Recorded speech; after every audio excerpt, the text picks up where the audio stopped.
पुंडलिकावजार विठ्ठल श्री ज्ञानदेव तुकाराम पंढरीनाथ भगवान की जय। राजाधिराज प्रभु रामचंद्र भगवान की जय। पवन सुत हनुमान की जय। श्री गुरुदेव दत्त वासुदेव हरी। श्री गणेशाय नमः। श्री प्रभु रामचंद्राय नमः। पण ते महामोहाच्या अतिदुस्तर संकल्पावरण जने व्यापिले त्रिभुवन ते निरसोनी हरिगण करीत किराणा चालिले। श्री गणेशाला वंदन करून प्रभू रामचंद्राचं स्मरण आणि सद्गुरूशी शरण जाऊन कथेचं अनुसंधान आहे।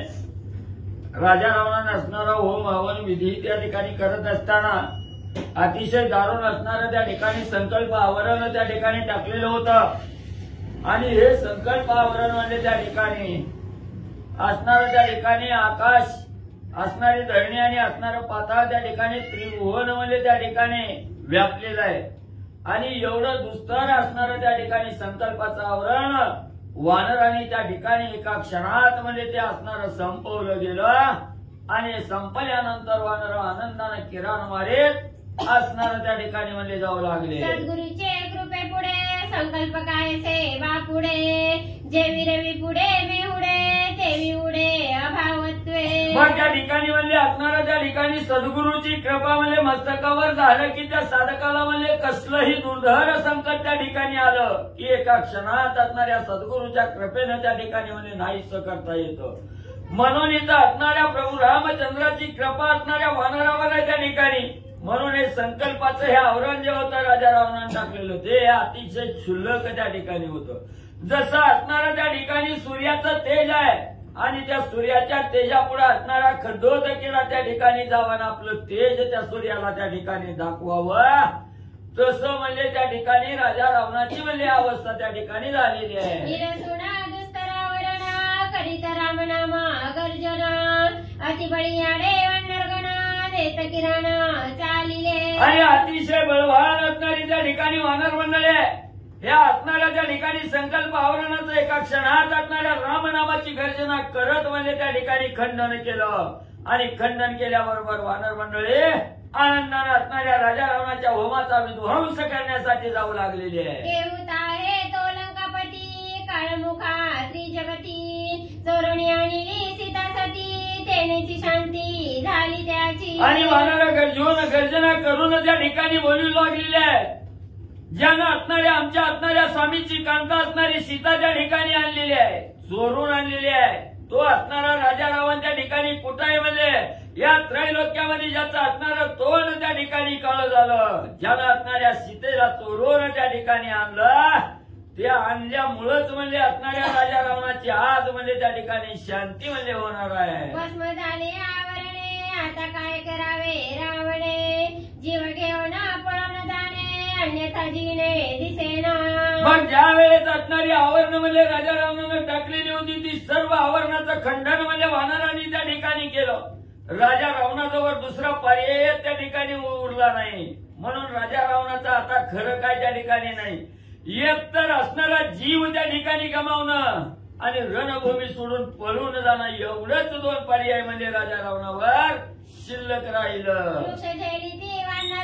एक पर्वत शिखर करीता राम नामाचा गजर वीर वानर चालिले। ज्या वेळेस असणाऱ्या आवरणाचं छदन म्हणजे वानराकडून झालं वानर अतिशय आनंदाने त्या ठिकाणी नाचू लागले। भलं मोठं वृक्ष उपटायचं आणि चेंडू झेलल्यासारखं त्या ठिकाणी झेलायचं भलं मोठा पर्वत असणारा त्या ठिकाणी उचलायचा आणि चेंडू सारखा हवेत त्या ठिकाणी फेकायचा रामनामाचं गर्जना करत वानर मंडळी म्हणजे जाऊ लागली। तव पुढे अति दारुणा महामोहाचे आवरण त्यात पडिले वानरगण मोहनी मग्न होणी ठेले। मग असणाऱ्या संकल्पाचं आवरण म्हणजे त्या ठिकाणी छेदन केलं पुढे वानर मंडळी आनंदाने त्या ठिकाणी जाऊ लागली। त्याच वेळेस अजून दुसरं असणारं पुढे म्हणजे महामोहाचं असणारं आवरण त्या ठिकाणी बघितलं गेलं। त्या आवरणाला स्पर्श झाल्याबरोबर वानर मंडळ असणाऱ्या मोहामध्ये निमग्न त्या ठिकाणी होऊन म्हणजे पडली गडधूप गंधारी न देखती परस्परी वृत्ती झाली पैगाविरी अपांपरी वानरा. आणि महामोहाचं आवरण लागल्याबरोबर वानर त्या असणाऱ्या मोहाच्या आवरणामध्ये त्या ठिकाणी म्हणजे पडली गेली. असणारा काळा कुट्ट अंधार आहे त्या ठिकाणी. एकमेकाला सुद्धा त्या ठिकाणी पाहता येत नव्हतं. स्वतःचं शरीर स्वतःला त्या ठिकाणी पाहायचं म्हणलं तर दिसत त्या ठिकाणी नव्हतं. एवढा गडधूप असणारा अंधार त्या ठिकाणी होता. आणि त्या अंधारात वानर गेल्याबरोबर असणारी घाबरी गर्भगळीत त्या ठिकाणी वानर झाली. न दिसे स्वसैन्य परसैन्य मोडले सन्मार्ग दर्शन. भ्रांत होणी ठेले मौन गमनागमन स्मरेन. मग त्या अंधाराच्या गर्भेत असणारी वानराच्या ठिकाणी पडल्याबरोबर वानराला स्वतःचं बी सैन्य दिसन आणि शत्रूचं बी सैन्य त्या ठिकाणी दिसना गेलं. जो असणारा त्या ठिकाणी सन्मार्ग हा सन्मार्ग त्या ठिकाणी खुंटला गेला. भ्रांत अवस्था त्या ठिकाणी झाली. असणारं पुढे जाणं बी त्या ठिकाणी संपलं गेलं. माघारी यावं म्हटलं तरी बी असणारी मार्ग त्या ठिकाणी दिसना गेला. सर्व वानराला मौन त्या ठिकाणी पडलं गेलं. निज देह नाठवे सर्वथा तेने कोण जाणे सन्मार्गता. आचरावया कर्माची सामर्थ्यता स्वधर्मता तेथे कैसी. मग एवढ्या मोहाच्या आवरणात पडल्याबरोबर असणाऱ्या स्वतःचा निज देह सुद्धा त्या ठिकाणी आठवत नव्हता. मग तिथं सन्मार्ग कसा त्या ठिकाणी आठवल.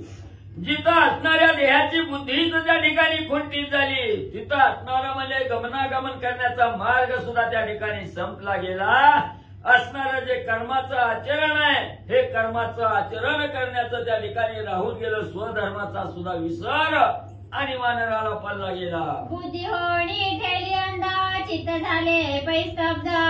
निजाभिमाने पडले गडद कामानुवाद नाठवे. मग महामोहाच्या आवरणामध्ये वानर मंडळी पडली गेली. तेव्हा असणारी बुद्धी काही काम त्या ठिकाणी करीना गेली. बुद्धी असणारं चित्त एकाग्र त्या ठिकाणी झालं. स्तब्ध त्या ठिकाणी झालं. असणारा त्या ठिकाणी जो अभिमान त्या ठिकाणी होता त्या अभिमानामध्ये असणाऱ्या गर्द अंधारामध्ये सगळं कर्म असणारं जे कर्म करायचं हे कर्म विसरून त्या ठिकाणी स्तब्ध झाले. आम्ही एक राम भक्त आज्ञा घेऊन येथ आलो मिळवणी समस्त तो कार्यार्थ विसरलो. मग आम्ही असणारे रामभक्त त्या ठिकाणी आपल्या स्वामींची आज्ञा घेऊन राजा रावणाचा विध्वंस करण्यासाठी त्या ठिकाणी जायचंय. हा जो कार्यभाग होता हा कार्यभाग त्या असणाऱ्या मोहाच्या आवरणामध्ये पडल्याबरोबर विसरला गेला. आठव त्या ठिकाणी राहिला नाही. होम विध्वंसवणी तत्वता बाहेर काढून अलंकानाथा भेटवावे रघुनाथा हे सर्वथा विसरलो. मग स्वामीची आज्ञा घेऊन या ठिकाणी आलेला आहे. राजा रावण जो असणारा अभिचारी होम त्या ठिकाणी करू लागलेला त्या होमाचं विध्वंस त्या ठिकाणी करायचंय. राजा रावणाला असणाऱ्या होमातून बाहेर त्या ठिकाणी काढायचंय. प्रभू रामचंद्राच्या समोर युद्धासाठी आणायचंय. हेही कार्य विसरले गेले. आळसे व्यापिले शरीरा देती जांभया कर करा चालतरी जाता ती सैरा हो मोहे वानरा व्यापिले. आणि ज्या वेळेस मोहाच्या आवरणामध्ये त्या ठिकाणी गुप्त झाले त्याच वेळेस असणाऱ्या ज्या अंगामध्ये चैतन्य होतं ते चैतन्य संपलं गेलं. निराश अवस्था त्या ठिकाणी झाली. देहाच्या ठिकाणी आळस त्या ठिकाणी झाला. आळसानं असणारं शरीर त्या ठिकाणी व्यापलं गेलं. आणि आळस आलं की असणाऱ्या कर्करा जांभळ्यामध्ये त्या ठिकाणी देऊ लागले. चाचरी जाऊ लागले. आपले असणाऱ्या तोल त्या ठिकाणी जाऊ लागले. एवढं मोहानं असणाऱ्या वानराला त्या ठिकाणी व्यापलं. विसरले कारण विसरले धर्माचरण विसरले रघुनंदन वानरगण आपण विसरले. मग आपण राजा रावणाला त्या ठिकाणी मारायला आलोय. होमाचा विध्वंस करायला आलोय. हे कारण त्या ठिकाणी विसरले गेले. धर्माचं आचरण आहे. स्वामीचं कार्य त्या ठिकाणी करायचंय. सीतामाऊलीला असणारं त्या ठिकाणी आणायचं. राजा रावण मारायचंय. हे जे असणारं त्या ठिकाणी धर्माचं आचरण होता हेही सर्व वानरगण त्या ठिकाणी विसरले. उभे उभ्या खाती झोके उभेची घोरती एके निद्रा व्यापिली सकळीके वानरे असंख्ये पाडिली. सहज झाली. उभी असणारी वानर त्या ठिकाणी राहिली. उभ्या उभ्या असणारं डोळं त्या ठिकाणी झाकू लागलं. डोळं झाकल्याबरोबर असणारी झोप त्या ठिकाणी लागू लागली. झोप लागली की असणाऱ्या डुलक्या त्या ठिकाणी घेत असताना वानर त्या ठिकाणी खाली म्हणले पडू लागली. झोक घेऊ लागली. मोहाचे बळ बहुवसा निजन दे सावकाश पडिल्याची स्वप्न विलास समसाहस देखती. मग मोहाचं बळ ही अतिशय दारुण आहे म्हणजे ज्याला असणाऱ्या मोहाची बाधा झाली त्याला नीट म्हणजे झोप त्या ठिकाणी येत नाही. असणाऱ्या त्या ठिकाणी सुखानं म्हणजे झोपल्या म्हणजे त्या ठिकाणी झोप घ्यावी म्हटलं की लगेच असणाऱ्या स्वप्नही त्या ठिकाणी पडतात. स्वप्न पडलं की त्या ठिकाणी म्हणजे काय म्हणजे आपण कार्य करायचंय काय नाही ह्याचा विसर आणि त्या ठिकाणी पडू लागलेला आहे. द्रव्यदारा ममता फार माझी स्त्री माझे पुत्र स्वप्ने मांडीची घराच्या पुत्र पौत्र विवाह. मग मोहाची बाधा त्या ठिकाणी झाली. त्या साधकाला असणाऱ्या द्रव्याचा मोह होतो, बायका लेकराचा मोह त्या ठिकाणी होतो. माझी असणारी बायको आणि माझी असणारी मुलं ही कल्ला मोह त्या ठिकाणी लगतला जातो.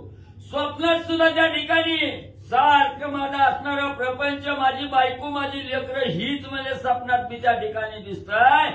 एवढंच नाही पोरगा असणारा तरुण आहे पोरगी तरुण आहे लग्न त्या ठिकाणी करायचं हे विचार म्हणजे मोहात पडल्याबरोबर येतात. माझे व्याही माझे बाई सोयरे घायरे जावाई ममता बहु लेकीचे ठाई उचिते पाही नाटत. मग या देहाच्या ठिकाणी मोह उत्पन्न त्या ठिकाणी झाला. परमार्थाचा मार्ग त्या ठिकाणी खुंटला जातो आणि मी माझं मत याच्यातच म्हणजे त्या ठिकाणी साधक गुंतून जातो. आणि असणारा माझा असणारा विवाही यायला लागलाय माझा जावाई त्या ठिकाणी आहे. असणाऱ्या लेकीविषयीची असणारी माया त्या ठिकाणी प्राप्त होते. बायका लेकरं इकडंच म्हणजे सगळं मन त्या ठिकाणी गुंतलं जातं. एवढा दारुण असणारा म्हणजे त्या ठिकाणी मोह आहे. मी स्वगृही नंदता उदिम व्यवसाय करीता सोयरियांची उदासभूत ते गृहस्थ पैकाय. मग त्या ठिकाणी असणारा म्हणजे मोहाची बाधा झाल्याबरोबर मी माझ्या घरी असणाऱ्या सुखानं त्या ठिकाणी प्रपंच करतोय. नाही ते असणारा व्यापार करत असताना धन दौलत त्या ठिकाणी म्हणजे असणारी प्राप्त त्या ठिकाणी करून घेतोय. मग म्हणजे जो असणाऱ्या धनामध्ये लोलुप्त झाला त्याला असणारा जावाई कळत नाही युवाई त्या ठिकाणी कळत नाही. सगळ्यावर उदास त्या ठिकाणी होतोय. फक्त आणि फक्त आपला असणारा जो गृहस्थ आश्रम आहे त्याच्याचाच असणारा मोह त्या साधकाला म्हणजे प्राप्त होतो. ऐशी उचितांची साकडी स्वप्नी पडे अरडी दरडी जागृती कैची संतगडी मोह कडाडी आदळला. मग असं असणाऱ्या त्या ठिकाणी मोहात म्हणजे साधक त्या ठिकाणी अडकला गेला की असणार म्हणजे त्या ठिकाणी सकाळी झोपेतून उठल्यापासून म्हणजे त्या ठिकाणी संध्याकाळी झोपेपर्यंत म्हणजे सारखं मी माझं आणि असणारं त्या ठिकाणी ह्याचाच विचार म्हणजे त्या ठिकाणी करतोय. माझा असणारा व्यापार आहे पैसा कसा त्या ठिकाणी मिळवायचा याचाच मोह त्या ठिकाणी रात्रंदिवस असणाऱ्या देहाच्या ठिकाणी लागला जातो. थोडी सुद्धा जीवाला चैन म्हणजे त्या ठिकाणी पडत नाही. चिंता सागरी बुडाले उचिताचे साकडी पडिले सवेची निद्रा व्यापिले घोर लागले घर घरा. आणि एकदा मोहात साधक त्या ठिकाणी बुडाला गेला की या असणाऱ्या देहाच्या ठिकाणी असणारी म्हणजे त्या ठिकाणी भगवंताची असणारा त्या ठिकाणी म्हणजे चिंतन करायचं. ते चिंतन सोडलं जातं आणि चिंता कशाची लागते.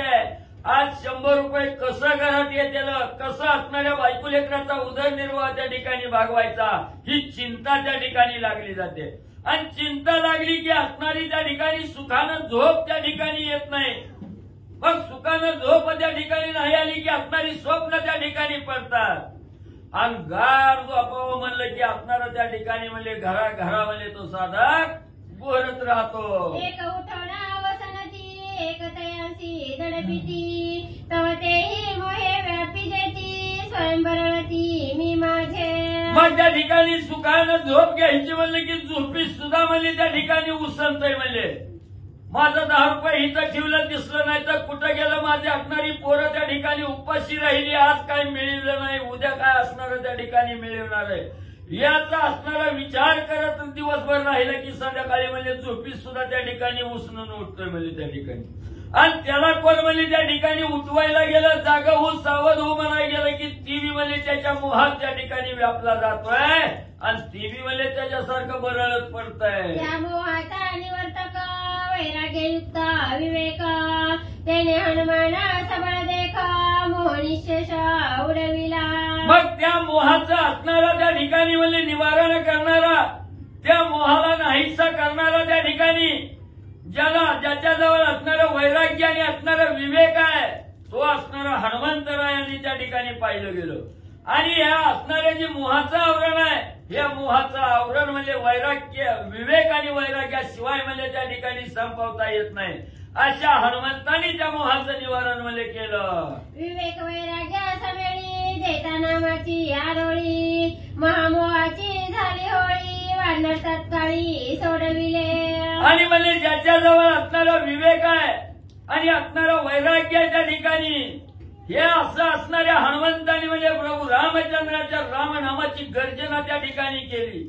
आणि रामनामाची गर्जना केल्याबरोबर एका क्षणात असणारा जो महामोहाचा आवरण होता, त्याची होळी त्या ठिकाणी झाली. ते आवरण त्या ठिकाणी संपलं गेलं आणि वानराने तात्काळ म्हणजे त्या असणाऱ्या महामोहातून म्हणजे बाहेर त्या ठिकाणी आले. गुरुकृपा अवलोकने देख वैराग्य झाले सत्वात्मक विवेक उपजला निष्ठंक तेने सकळिक सावधान.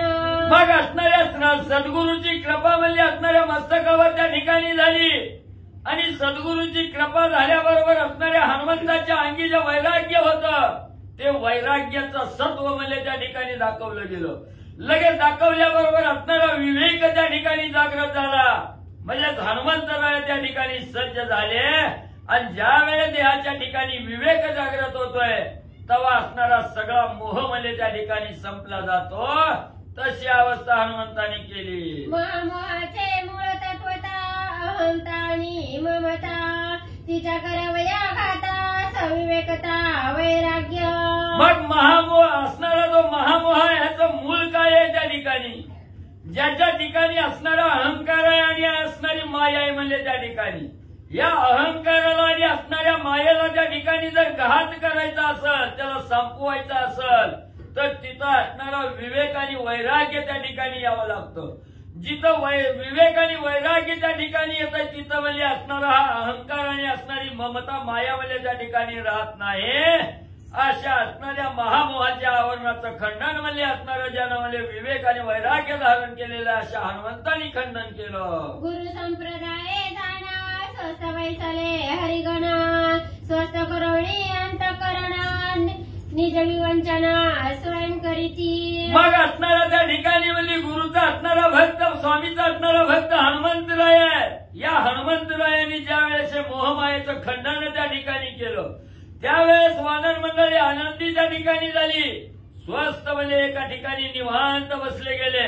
अंतकरण शुद्ध त्या ठिकाणी केलं आणि मनाच्या ठिकाणी पुढचा कार्यभाग करण्यासाठी विचार करू लागले. गुरु आज्ञा पुरैसी जे देहातीत आपणासी देखोनी आहे ठरतेसी निज स्वहितासी विनवटावे. मग म्हणजे असणाऱ्या गुरुची आज्ञा म्हणजे ज्याला त्या ठिकाणी झालेली आहे, किंवा गुरुचा असणारा प्रसाद म्हणजे ज्या साधकाला त्या ठिकाणी मिळालेला आहे, ते जरी असणाऱ्या देहावर त्या ठिकाणी असले तरी देहातीत अवस्था त्या ठिकाणी होते. हा देह माझा नाही असं त्या ठिकाणी साधक मानला जातो.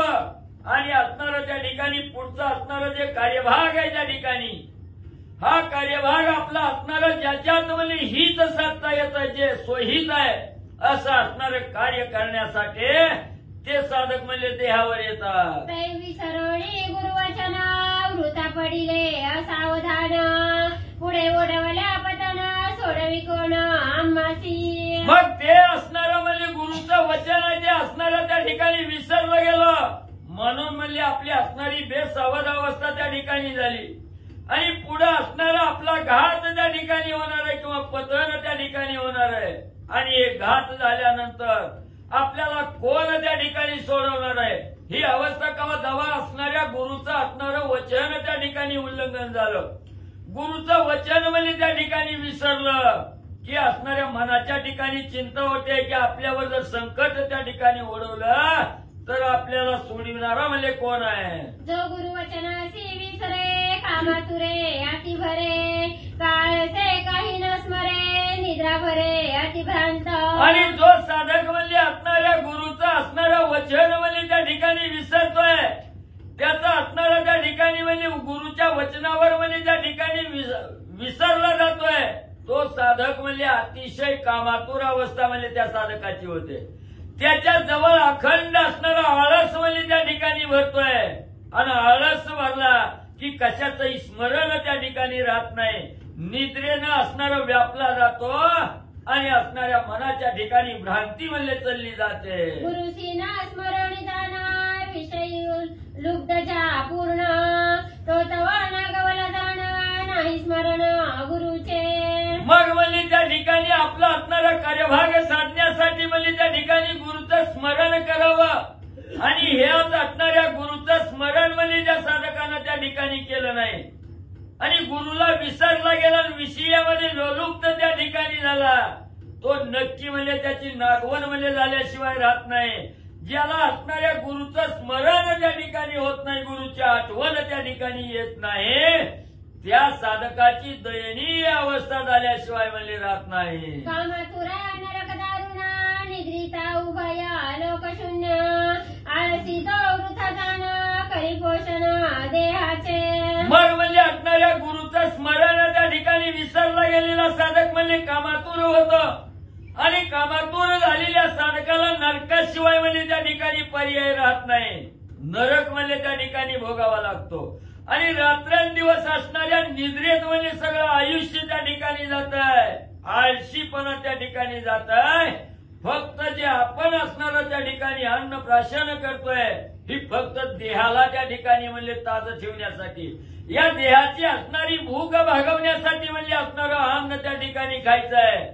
म्हणून म्हणजे किती बी येईल तेवढं म्हणजे माझं माझं म्हणतो ना असणारं बका बका असणारं अन्न म्हणजे त्या ठिकाणी खातो आणि गुरुचं विस्मरण त्या ठिकाणी करून आळशी म्हणजे म्हणतो. नेने कर्माची वेळ न म्हणे सकाळ सांज काळ निद्रा गोरले प्रबळ आळुमाळ स्मरेण. मग त्या ठिकाणी असणाऱ्या गुरुचं विस्मरण झालं त्याला असणारा काळ वेळ त्या ठिकाणी करत नाही. आपल्याला काय कर्म करायचंय सत्कर्म करायचंय का नाही करायचं याचा विसर त्या ठिकाणी पडला जातो. दिवस म्हणत नाही रात्र म्हणत नाही काबाड कष्ट त्या ठिकाणी करतो सारखं म्हणजे निद्रेत म्हणजे व्यापून जातो सारखा असणारा झोपतो म्हणजे त्या ठिकाणी क्षणभर सुद्धा भगवंताची म्हणजे त्या ठिकाणी असणाऱ्या भगवंताची म्हणजे आठवण होत नाही. आर निद्रा भय मैथुना पशूंच्या ठाई समसमान कैसेची देही पशु जाण पुच्छविन दाढीचे.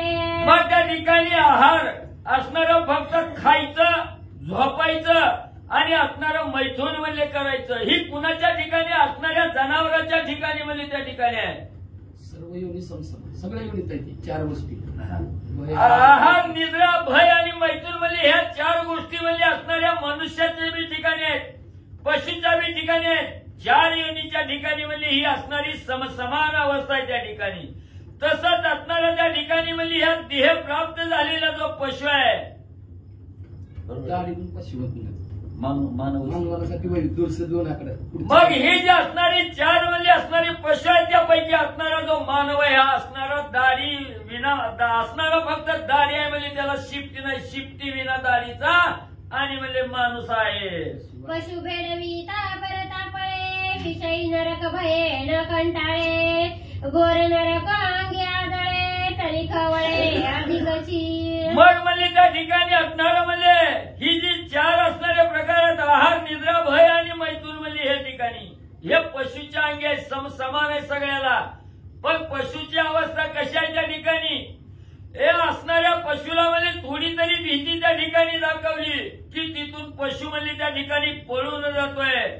पण मानवाची अवस्था काय आहे असणाऱ्या विषयामध्ये लोलुप्त त्या ठिकाणी झाला तिथंच असणारा गुरपटून त्या ठिकाणी जातोय. विषयामध्ये किती बी असणारा विषयाचा भोग त्या ठिकाणी घेतला तरी कंटाळा म्हणजे त्या ठिकाणी येत नाही आणि त्याच्यामुळेच म्हणजे असणाऱ्या नरकात म्हणजे तो आदळला जातो. त्याला नरकाशिवाय म्हणजे प्राप्ती दुसरी नाही. भोगिली या विषयापाठी पशुशी अल्पही ममता नुठी विषयी जणांची नवल गोष्टी घाली मिठी अधिकाधिक. मग असणारा त्या ठिकाणी जे पशु आहेत म्हणजे त्या ठिकाणी ह्या पशुनी म्हणजे असणाऱ्या विषयाच्या माग त्या ठिकाणी लागली की तो कामापुरता विषय म्हणजे त्या असणाऱ्या म्हणजे पशूच्या ठिकाणी असतोय. परत त्याच्याविषयी असणारा मोह म्हणजे असणारे पशु त्या ठिकाणी धारण म्हणजे करीत नाहीत. पण जे विषयामध्ये आपल्यासारखे जे साधक त्या ठिकाणी म्हणजे गुंतले गेलेले आहेत त्यांची मात्र असणारी कथा कशी आहे म्हणजे त्या ठिकाणी जेवढा विषयाच्या अधीन त्या ठिकाणी होतात तसं तसं त्या विषयाचा मोह त्या ठिकाणी उपजला जातो. विषय सोडून बाजूला साधकात त्या ठिकाणी निघू शकत नाही. जेवढी म्हणजे जवळीक त्या असणाऱ्या विषयाला करील तेवढं म्हणजे त्याच्याच सानिध्यात राहावं असं म्हणजे असणाऱ्या आणि मानवाला वाटतं. सकृत विषया भोगे करुणा पशुन पाहे परतोन विषयी जनांचे नवल कोण सगर्व जाण सोडीन. मग असणाऱ्या पशुच्या आणि असणाऱ्या मानवाचा भेद त्या ठिकाणी सांगू लागलेले आहेत ग्रंथ करते की असणाऱ्या म्हणजे पशुच्या ठिकाणी म्हणजे असणारा एखादी काम वासना त्या ठिकाणी झाली तो पशु म्हणजे आपली असणारी काम वासना पूर्ण करतो आणि परत त्या कामाकडे म्हणजे त्या ठिकाणी परत फिरकून म्हणजे त्या ठिकाणी जात नाही. म्हणजे तसं असणाऱ्या विषयामध्ये गेलेला माणूस आहे त्या ठिकाणी मानव आहे. हा मानव म्हणजे किती बी असणाऱ्या विषयाचा भोग त्या ठिकाणी घेतला की त्याचा कंटाळा म्हणजे मानवाला त्या ठिकाणी येत नाही. परत परत ते विषय त्या ठिकाणी चाकावे अशी अवस्था मानवाची त्या ठिकाणी होते आहे. पण पशुची अवस्था एकदा भोग घेतला की परत तिकडं मन म्हणजे त्या ठिकाणी पशु करत नाही. पशु विषय भोग जाये मागुता परतोनी न पाहे विषयी जनांचे अपूर्व आहे नवल काय सांगू मी. पशुने म्हणजे असणारा विषय भोग त्या ठिकाणी घ्यायचं ठरवलं की एकदा विषय भोग त्या ठिकाणी घेतला की त्या विषयामागं पशु हा परत म्हणजे त्या ठिकाणी जात नाही. पण विषयी झालेले जे जनलोक आहेत त्या ठिकाणी किती बी त्या विषयाचा आनंद त्या ठिकाणी उपभोगला तरी त्याची काय असणारी त्या विषयापासून म्हणजे दूर त्या ठिकाणी साधक जात नाही त्या विषयामध्येच गुरफटून राहतो. प्रीती जवळ जावा भोगगडे तव तव ममता अधिक वाढे मोथड बुथड बरी चुडे अलंकार कोडे घडवित. मग जेवढं असणारी म्हणजे एखाद्या विषयाची आवड त्या ठिकाणी निर्माण झाली की जेवढी असणारी आवड त्या ठिकाणी होईल तेवढा त्या विषयाचा भोग घेतल्याशिवाय त्या ठिकाणी राहत नाही. आणि एकदा विषयाचा भोग घेतला की त्याच्यावर निराश त्या ठिकाणी साधक होत नाही. त्याच्याविषयी अधिक असणारी ममता म्हणजे त्या ठिकाणी वाढते माया वाढते आणि असणाऱ्या त्या ठिकाणी म्हणजे त्या असणाऱ्या विषयरूपी जे अलंकार आहेत ते डोक्यापासून जी पायापर्यंत त्या ठिकाणी जरी असणारं भरलं गेलं अलंकार तरी ते विषय त्या ठिकाणी कदाही असणारा निराश म्हणजे विषयावर त्या ठिकाणी होत नाही. किती बी सुंदर दिसतंय म्हणून म्हणजे किती बी अंगावर त्या ठिकाणी ते विषयरूपी अलंकार घातले तरी अजून अजून घालावा असं साधकाला त्या ठिकाणी वाटतं. विषयी संतती झाली तरी अधिकेची गुंती पडली ममता अधिक खवळली सदृढ जडली जन्मवेढी. मग म्हणजे असणारी ही जी जन आहे हे जन म्हणजे एकदा विषयामध्ये त्या ठिकाणी गुरफटले गेले. मग विषयामध्ये गुरफटल्याबरोबर त्याच्यापासून असणारी संतती निर्माण झाली. संतती निर्माण झाली की त्या असणारा त्या ठिकाणी मुलाविषयीचं प्रेम वाढलं जातं. प्रेम वाढलं की तिथंच असणारी गुंती म्हणजे साधकाला त्या ठिकाणी म्हणजे लगटली जाते आहे.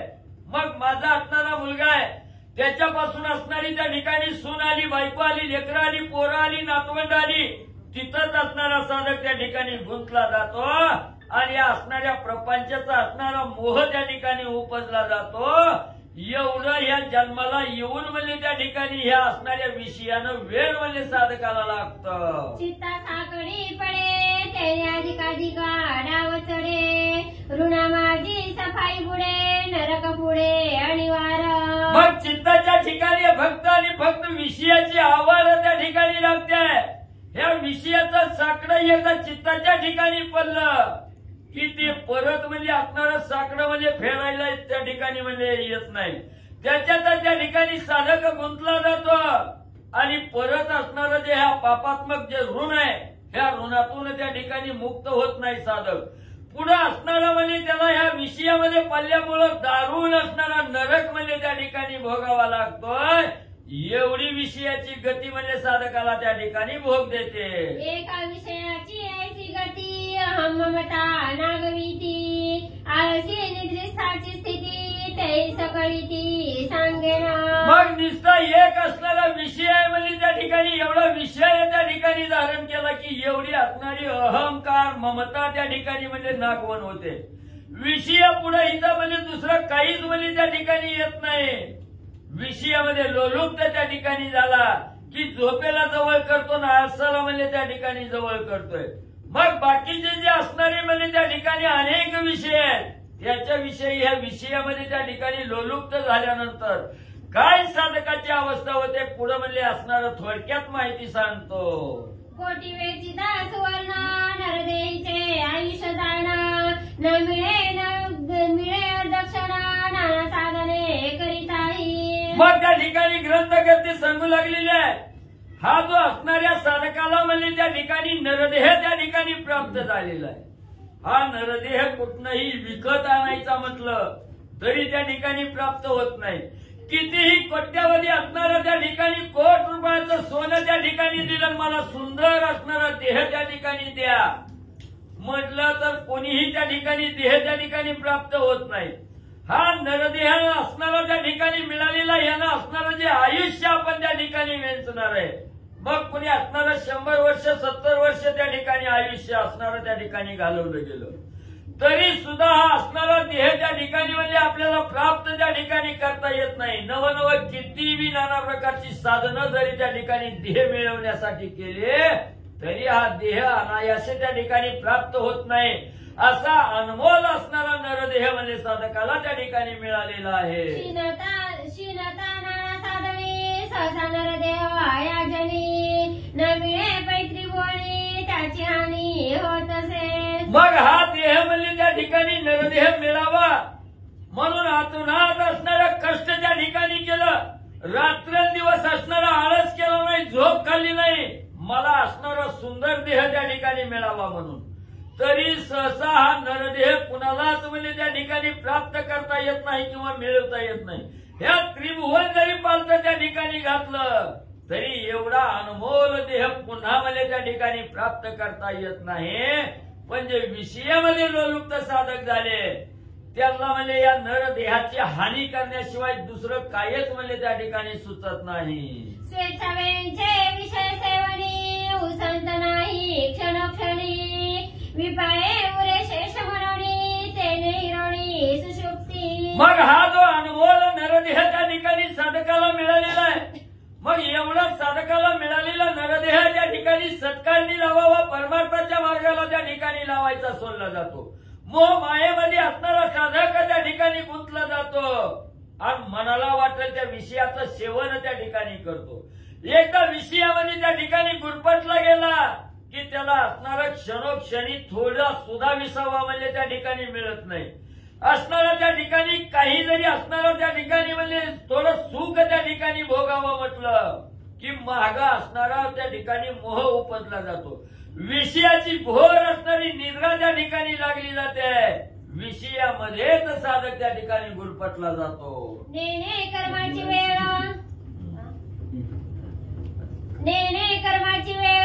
न म्हणे सकाळ संध्याकाळ निद्रा गोरले प्रबळ काही अळमाळ स्मरेना. मग त्या ठिकाणी विषयामध्ये गुंतलं गेलं की फक्त असणारी सुसुप्ती झोप म्हणजे त्या ठिकाणी लागते आणि झोप लागली की आपल्याला आता म्हणजे 10 वाजलेले आहेत रोजानं जायचंय कर्म करायचंय उठावं लवकर याचाही विसर त्या ठिकाणी पडला जातो. सकाळ म्हणणार नाही संध्याकाळ म्हणणार नाही जसा कुंभकर्ण त्या ठिकाणी म्हणजे त्रिकाळ त्या ठिकाणी झोपलेला असतो तशी झोप त्या ठिकाणी विषयामध्ये गेल्यामुळे लागते आणि घोर असणारी निद्रा त्या ठिकाणी लागते. एवढंच नाही त्याला असणाऱ्या भगवंताचं क्षणभर सुद्धा असणारं ध्यान म्हणजे त्याच्याजवळ त्या ठिकाणी येत नाही. एवढा हा अनमोल मिळालेला नरदेह आहे पण एका क्षणात म्हणजे निरर्थक त्या ठिकाणी करतो. नाठवी गेल्या आयुष्या नाठवी स्वधर्म सहसा कुंपता पडे सर्पतेचा नाठवे सहसा हृदयस्थ. मग एकदा असणाऱ्या विषयामध्ये त्या ठिकाणी साधक गुंतला गेला की आपण पूर्वी कुठलं आयुष्य त्या ठिकाणी भोगलंय आता काय करतोय पुढे काय त्या ठिकाणी करायचंय याचा आठव त्या ठिकाणी राहत नाही. हा नरदेह मिळालाय. स्वधर्माचं कर्म त्या ठिकाणी करावं, धर्माचं आचरण त्या ठिकाणी करावं, याचाही विसर त्या ठिकाणी पडतोय. जसा असणारा साप म्हणजे त्या ठिकाणी एका जागेवर बसून निस्ता फुफू करीत त्या ठिकाणी पडतो, तसं असणाऱ्या साधकाला त्या ठिकाणी जे स्वधर्माचरण आहे याचा विसर त्या ठिकाणी पडतो आणि सारखं म्हणजे काबार कष्ट करून म्हणजे असणाऱ्या विषयात त्या ठिकाणी गुंतून पडतो. विपाये चुकल्या सुशुक्ती थैरानाडी भरे वृत्ती स्वेच्छा सारी पाठ खेळती ना तरी मांडीती बुद्धी बळे. मग समजा म्हणजे तेवढ्यातून बी असणाऱ्या त्या ठिकाणी काही साधकांना कदाचित एक वेळ झोपेला त्या ठिकाणी म्हणजे सोडलं गेलं, झोप चुकली. मग झोपीतलं जे आयुष्य आहे त्या ठिकाणी शिल्लक राहिलेलं, झोप नसल्यामुळं ते शिल्लक राहिलेलं आयुष्य तरी भगवंताच्या असणाऱ्या मार्गाला त्या ठिकाणी लावायचं, पण तिथंही त्या ठिकाणी लावत नाही. मग कशात लावतो? असणारं जे वाम मार्ग आहे त्या ठिकाणी, कुठं दारू जुगार असणारा मटका त्या ठिकाणी खेळायचा, सारीपाट खेळायचा आणि तिकडच असणारं म्हणजे त्या ठिकाणी आपली असणारी बुद्धी सगळी पणाला त्या ठिकाणी लावायचे, परमार्थाचा मार्ग त्या ठिकाणी सोडायचा. स्वर्गीच्या चिंतेची सुरवर कर्मभूमी नर शरीर पावता चुकेर धर ऐसा थोरा नरदेह. मग म्हणजे त्या ठिकाणी आपल्याला हा नरदेह त्या ठिकाणी अनायासे मिळालेला आहे, कुठलाही कष्ट त्या ठिकाणी न करता नरदेह मिळालाय. मग या नरदेह मिळाल्याचं सार्थक म्हणजे भगवंताच्या चरणी त्या ठिकाणी लीन होऊन त्या ठिकाणी देहाचं सार्थक करायचं. हे स्वर्गाच्या ठिकाणी राहणारे जे 33 कोटी देव आहेत ते सुद्धा सारखं मनाच्या ठिकाणी विचार करतात. आपल्याला पृथ्वी तलावर जन्म यावा, मानवाचा नरदेह आपल्याला त्या ठिकाणी मिळावा आणि नरदेह मिळाल्याबरोबर भगवंताचं चिंतन त्या ठिकाणी करता येतंय. म्हणून परत असणारा जन्म म्हणजे या मनुष्य रूपात त्या ठिकाणी यावा, म्हणून सारखं स्वर्गाच्या ठिकाणी देव सुद्धा म्हणजे असणारं चिंतन त्या ठिकाणी करतात. या असणाऱ्या देहानं म्हणजे भगवंताला जवळ त्या ठिकाणी करता येत आहे, आपलं हित त्या ठिकाणी साधता येत आहे, म्हणून देव सुद्धा म्हणजे त्या ठिकाणी चिंतन करतात. ऐसी नरदेहाची योग्यता दुर्लभ ब्रह्मादिक समजता ते देहा पाहुणी तत्वता विषयी सर्वता नावेले. मग एवढं असणारे ब्रह्मदेव सहित म्हणजे देवादी देव आहे त्या ठिकाणी हा नरदेह मिळावा म्हणून म्हणजे त्या ठिकाणी चिंता करीत बसलेले आहेत. त्यांना सुद्धा म्हणजे हा नरदेह त्या ठिकाणी मिळणं दुर्लभ आहे. म्हणजे असा अनमोल नरदेह आपल्याला त्या ठिकाणी लागलेला आहे. पण म्हणजे जे साधक विषयामध्ये त्या ठिकाणी गुरपटले गेले, एवढा अनमोल नरदेह मिळालेला आहे, त्याचं सार्थक त्या ठिकाणी करावं तर ते सार्थक करायचं त्या ठिकाणी सोडतात आणि विषयामध्ये नाळले जातात. आम्ही श्रीरामाचे गण सद्गुरु हनुमंताचे कृपे करुण पावलो आता रघुनंदना ते मोहनी मग्न केवी झालो. म्हणून असणारी वानर मंडळी त्या ठिकाणी म्हणू लागलेली आहे, आमच्यावर जे असणारी मोहमायेचं असणारं बंधन पडलेलं होतं ते बंधन त्या ठिकाणी सुटलं गेलं. सद्गुरु हनुमंत त्या ठिकाणी भेटला गेला. हनुमंताच्या कृपेनं आम्ही त्या ठिकाणी असणारं मुक्त ह्या असणाऱ्या मोहातून मुक्त त्या ठिकाणी झालो आणि प्रभू रामचंद्राचं दर्शन त्या ठिकाणी मिळालं गेलं. मग म्हणजे आम्ही मोहात निमग्न कवा झालो होतो त्याचाही विसर त्या ठिकाणी म्हणजे पडला गेला. भगवंताची माया विश्व संपूर्ण भुलविले तया बाप रावणाची कपटचर्या सेना वानरांची मोहित. मग भगवंताची माया कशाच्या ठिकाणी आतर्क्य आहे कुणालाही त्या ठिकाणी कळत नाही. ह्या असणाऱ्या भगवंताच्या मायानं हे संपूर्ण जग म्हणजे त्या ठिकाणी भुलवून टाकलेलं आहे. ह्या सर्व विश्वाला मायेमध्ये त्या ठिकाणी गुरपटलं गेलेलं आहे. मग असणारं जे राजा रावण आहे, ह्या राजा रावणाचं जे असणारी कपट नीती आहे, एवढी दारुण कपट नीती आहे की त्या कपटानं म्हणजे वानराला सुद्धा आणि मोहित केलं. तथापि भगवंताच्या वरद हरिभक्ता अनबाधी द्वंद्व निरसोनी मायेचा बाध स्वरूप शुद्ध भोगिती. मग म्हणजे असणाऱ्या भगवंताचं वर्धनच म्हणजे त्या ठिकाणी होतं. कोणतं होतं तर असणारे जे हरिभक्त आहेत, निश्चिम असणारे भगवंताच्या सेवेमध्ये राहणारे जे भक्त त्या ठिकाणी आहेत, त्या भक्ताला असणारा म्हणजे भगवंत त्या ठिकाणी कवाच म्हणजे बाधा त्या ठिकाणी येऊ देत नाही. मनाच्या ठिकाणी द्वंद्व त्या ठिकाणी येऊ देत नाही. सगळ्या असणाऱ्या त्या ठिकाणी दुःखाचं द्वंद्वाचं निरसन म्हणजे असणारं त्या ठिकाणी भगवंत करतात.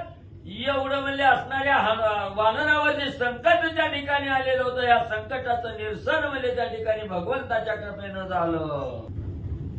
श्री गणेशाय नमः, श्री सरस्वते नमः, श्री प्रभू रामचंद्राय नमः. तथापि भगवंताचे वरद हरिभक्तान बाधी द्वंद्व निरसनी मायेचा बाध स्वरूप शुद्ध भोगिती. कथेचं अनुसंधान गावबा काका या ठिकाणी सांगतायत. वानर सेना रावणाकडे जात असताना रावणानं जी काही मोह टाकलेला होता, मोहरूपी आवरण, त्या आवरणामध्ये वानर अडकलेली होती सहजिकच. कारण मोह माया कुणाला सुटत नाही. देवाच्या बापाच्या पायी वहिली, मायेने बिडी ठोकिली, तेथे मायक जीव सकळी, मुक्त कैसी होती पा. एवढंच नाही तर जेने संग्रामी हरो जिंतीला, निवांत कवचाचा टाहो फोडीला, तो अर्जुन मोहे कवळीला, क्षणा माझी मोह धरली ऐसे होईल, आसती प्रतिष्ठा जाईल, परलोकही अंतरेल अही केसी. अशा प्रकारची अवस्था मोह धरल्यानं किंवा मोहामध्ये अडकल्यानंतर न होती. आणि सगळ्यालाच मायेमध्ये मोहामध्ये अडकवलं जातं. हे वानर अडकणार आहे त्याच्यामध्ये काही नवल आहे. कारण रावणाची कपट चेहरे आहे. त्याच्या कपटामध्ये तेवढी ताकद होती की हरिभक्ताला सुद्धा मायेमध्ये अडकवले. पण भगवंताचं वरदान आहे. जे जे भगवंताचे भक्त आहे, जे जे हरीचे भक्त आहे, त्यांना मोह माया ही काही द्वंद्व आहे, ही द्वंद्व बाधू शकत नाही. ही सगळी माया संपूर्ण शुद्ध असणारं स्वरूप आहे भगवंताची भक्ती. आणि तिथपर्यंत भक्त पोचतात. ही मोह मायेचा प्रभाव त्या भक्तावरती होत नाही असं भगवंताचं वरदान भक्ताविषयी सांगतात. माझ्या निज भक्ताकडे न पडे मायेचे साकडे, मी आपुल्या त्या आपुल्याकडे नेई निवाडे निज पदा. आणि माझे जे भक्त आहेत, भक्त शब्द नाही वापरला, निज भक्त शब्द आहे.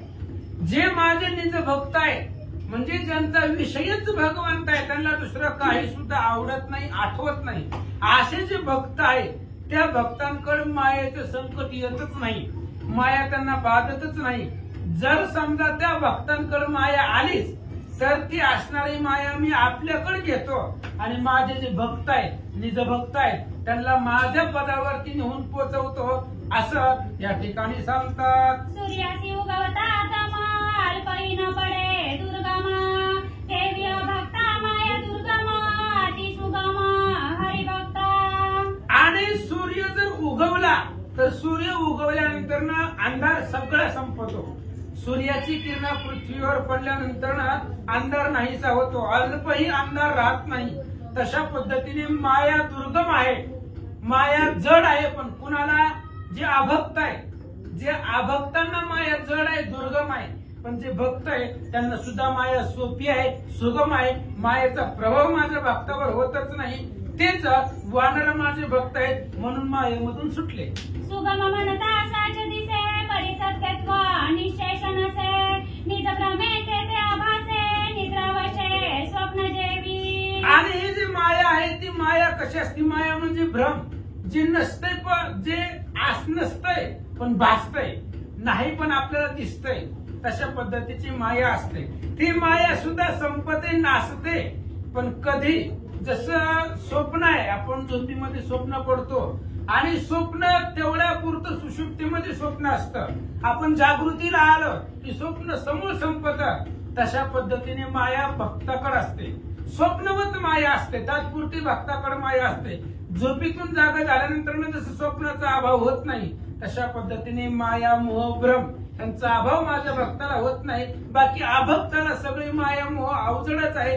ऐका, सूर्य किरण न पडे दृष्टी, तै मृगशाळाचा पूर दाटी, स्वस्वरूपी विन्मुख होता शेवटी, भरत दाटी तमाची. आणि मृगजळ असतं बघा, आपल्याला हायवेनं रस्त्यानं चाललो की पुढं कसं असतं, पाण्यासारखं दिसतं ते, पण नसतं. तिथपर्यंत गेले की रस्ता आहे, थोडं पुढे गेले की पुन्हा पाण्यासारखं भासतं, पण ती नसतं. सूर्याची किरण पडल्यानंतर जोपर्यंत सूर्य डोळ्याला दिसत नाही तोपर्यंतच मृगजळ आहे. सूर्य आला की मृगजळ सगळं संपत. तशा पद्धतीने असणारा माझ्या स्वरूपाची भेटी भक्ताला होत नाही तोपर्यंतच माया भ्रम आहे. एकदा माझी भेट झाली, माझं स्वरूप भक्ताला कळलं की माया त्याला बंधन करू शकत नाही. देवी रावणाचे कपट तमे जाना, क्षण एक मोहिले हरिगण, पडता विवेक रवी किरण, उडाले पूर्ण अभावतम. तशा पद्धतीने रावणानं जे कपट केलेलं होतं, मोहाचं आवरण टाकलेलं होतं, त्या मोहाच्या आवरणामध्ये क्षणभर वानर गुंतले, अडकले त्याच्यामध्ये. पण विवेक आणि वैरागी रूपी हनुमान सोबत होता. सद्गुरु हनुमंताचा धर्म आम्हा तुष्टला श्रीराम. सद्गुरु हनुमंत बरोबर असल्यामुळं, हनुमंताकडे विवेक आणि वैराग्य असल्यामुळं हनुमंताच्या सामर्थ्यानं त्यांचा असणाऱ्या मोहामधून, सगळ्या मायेमधून सुटका झाली. सूर्यरूपी विवेक आणि किरण किंवा सूर्याच्या विवेक रूपानं सूर्य उगवला. तशा पद्धतीने मायेमधून, मोहामधून भक्त निसटले, पुढे निघाले.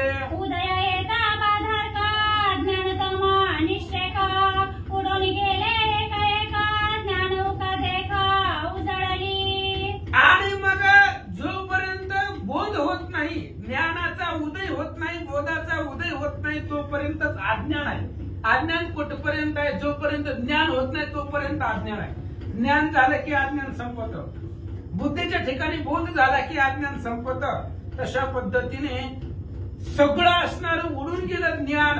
ज्यावेळेस अज्ञान संपत आणि ज्ञान प्राप्त होतं, तशा पद्धतीने सगळं मोह माया संपली आणि तिथून वानर निसटले.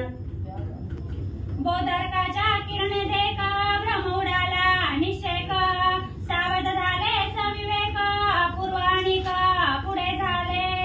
आणि अशा पद्धतीने जी काही माया होती त्या मायेमधून वानर निसटले. बोध झाला, विवेक वैराग्य सोबत असल्यामुळं बोधाच्या किरणानं त्यांचा भ्रम उडाला, भ्रम संपला.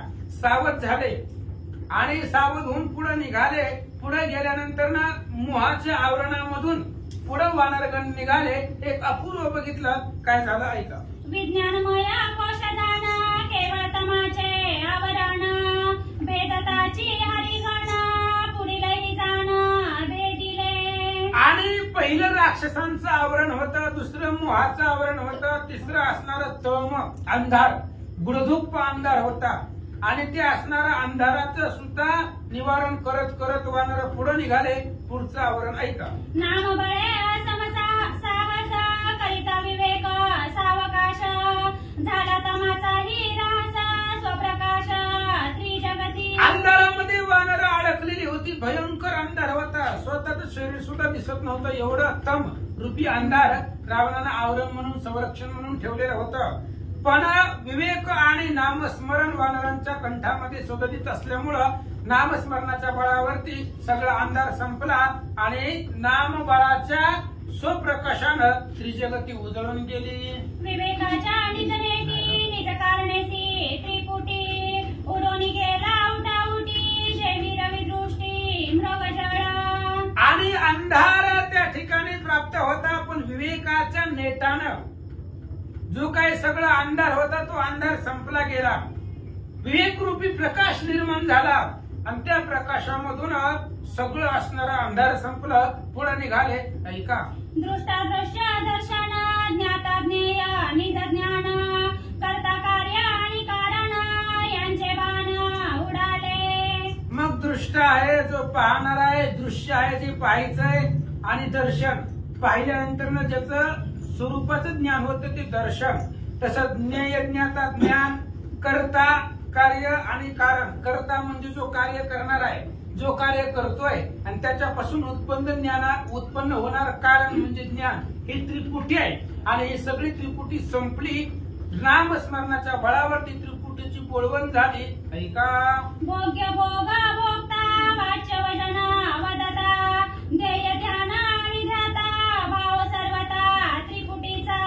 ही त्रिपुटी आहे. भोग्य भोग भोगता, भोग घेणारा, भोगणारा आणि त्याच्यापासून मिळणारा जो काही आनंद आहे, वाच्य वदन वक्ता सांगणार आहे, काय सांगणार आहे आणि त्याच्यामधून प्राप्त होणारा जे काही वाच्य वचन आहे ते असणार ही त्रिपुटी आहे. ही सगळी त्रिपुटीचा जो अभाव आहे तो नामस्मरणाच्या बळावरती वानरांनी घालवला. ऐका. बोधार्काचा उदय झाला स्वप्रकाशी त्रिभुवन, सबाह्य झाले आनंद गाणा वानर गाणा सुखरूप. अंधाराच्या आवरणामधून वानर पुढे निघाली. बोधरूपी सूर्य उगवला. अथमरूपी अंधार, अज्ञानरूपी अंधार सगळं संपलं. वानरगण पुढे निघाले. पुढे गेल्यानंतर ना राम नामाच्या बळावरती त्रिभुवन स्वप्रकाशानं सगळ्या त्रिभुवनामध्ये उजेडच उजेड दिसला. वानरांना सबाह्य आनंद झाला, आतमध्ये अंतःकरणातही आनंद झाला, बाह्य आवरणामधून सुद्धा आनंद झाला. पुढे निघाले.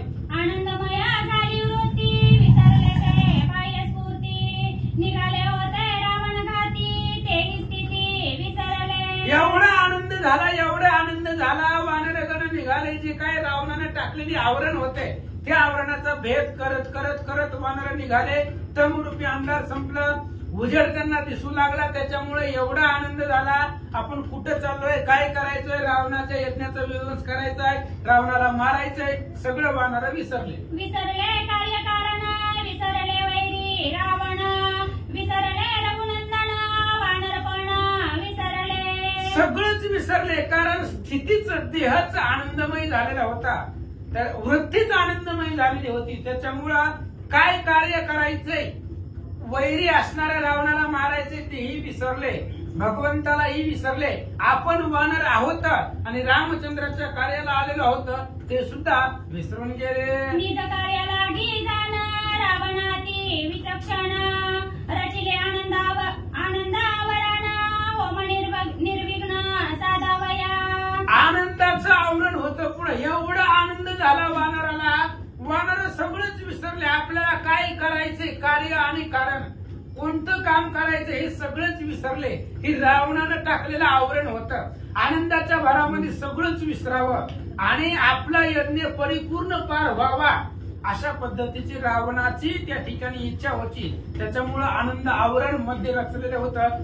त्याच्यामुळं निर्विघ्न होम प्राप्त होण्यासाठी वानर आनंदामध्ये तल्लीन झाले, विसरून गेले. परिते नव्हे अखंड भेद्य केले खंड विखंड, विषय कारणे उदंड अति प्रचंड विस्तार.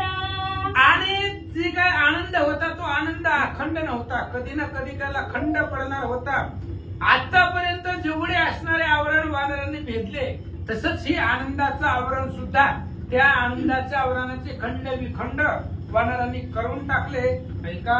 जय जय रसी जो जो भरे ते तोनी मागे न सरे, रावणी मोहिनी वानरे सुपदकारे डुल्लती. आणि सुखानं आनंदानं वानर डुलू लागली. ज्याला ज्याला जे जे पाहिजे त्या आनंदाच्या आवरणामध्ये सगळे असणारे विषय भरलेले होते.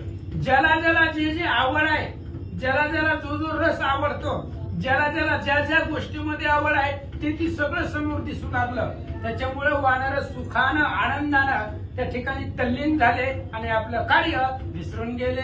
सकळ रसाचे निज सार बाह्य रस परिकार, विवेक पावले वानर गुरुकृपा सार निज बळे. जेवढे बी असणारे हे असणाऱ्या सृष्टीवरती रस विषय आहे, त्याच्यामधले जे काही मुख्य सार आहे तो ब्रह्मरस आहे. आणि तो ब्रह्मरस वानरांपाशी होता.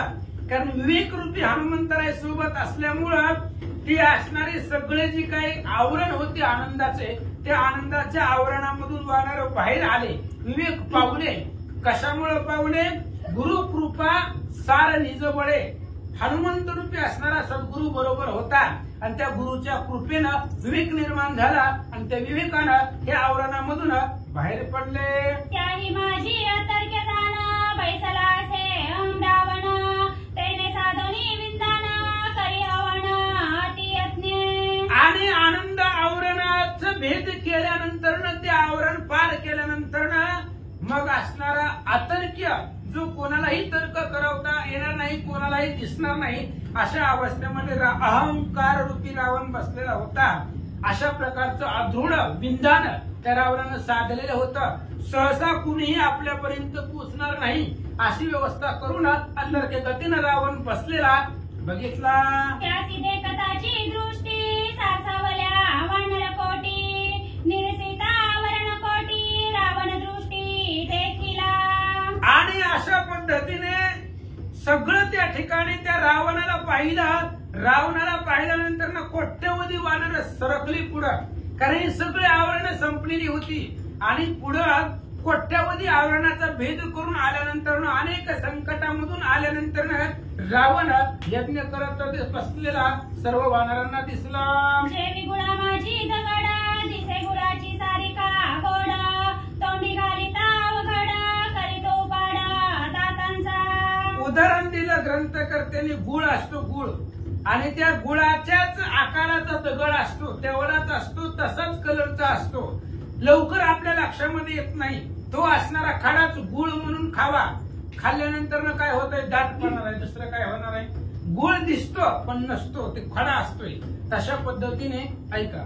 आतवांब्याच्या पोटी असती रसाची कोटी त्याही माझी अति संकटी असे गाठी अति निवरा.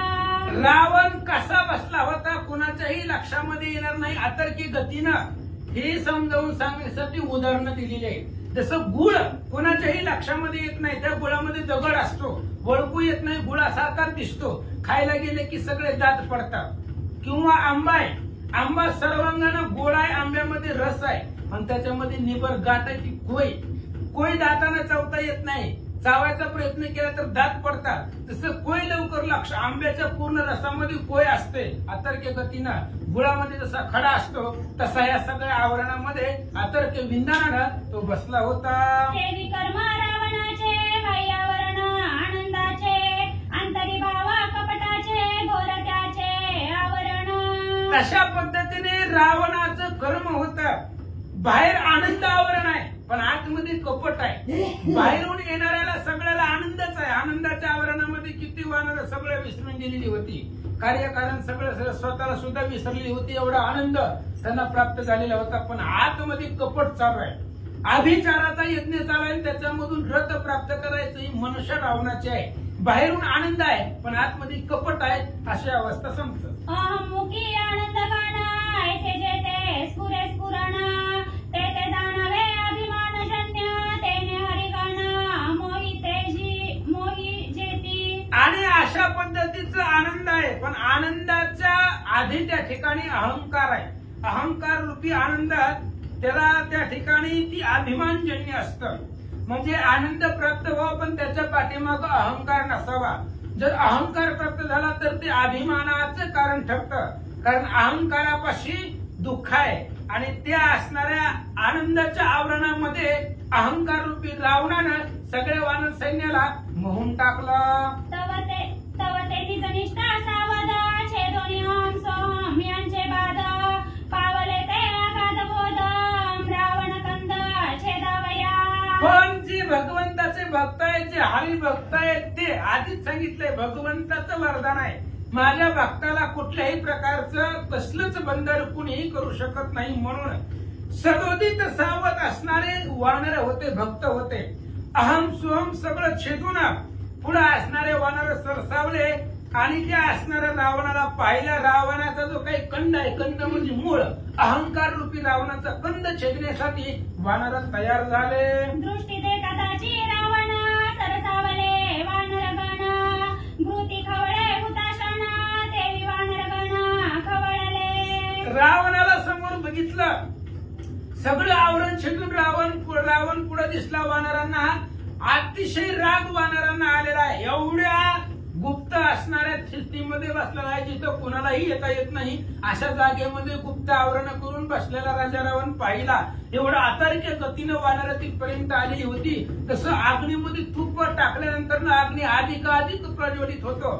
तशा पद्धतीने वानर रावणाला बघितल्या रागवले. माता वावणी पुछाटी प्रवशले यज्ञवाटी रावण देखोनी या दृष्टी दोन्ही मुष्टी वळीवेल्या.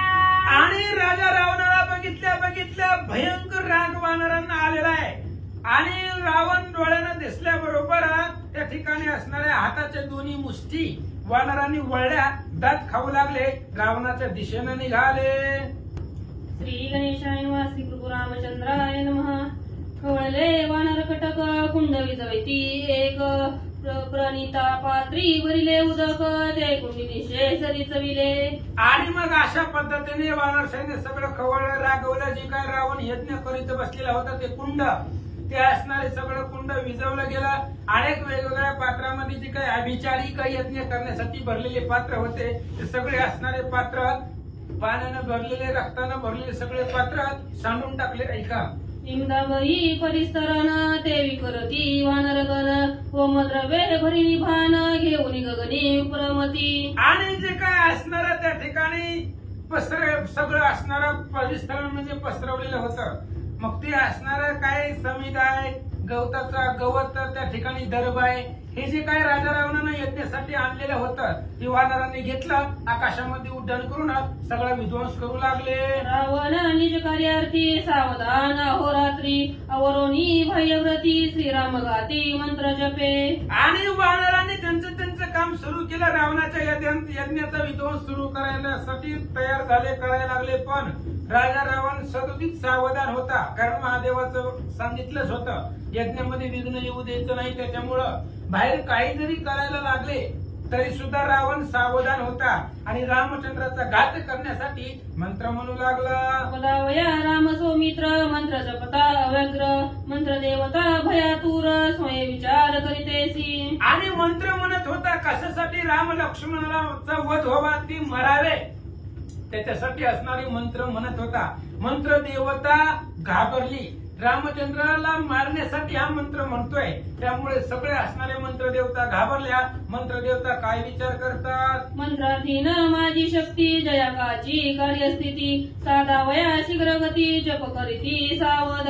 आणि मंत्र देवता विचार करते आमची जी ताकद आहे, जो असणारा यज्ञ करतोय किंवा माझा जो जाप करतोय त्याच्या अधीन माझी शक्ती आहे.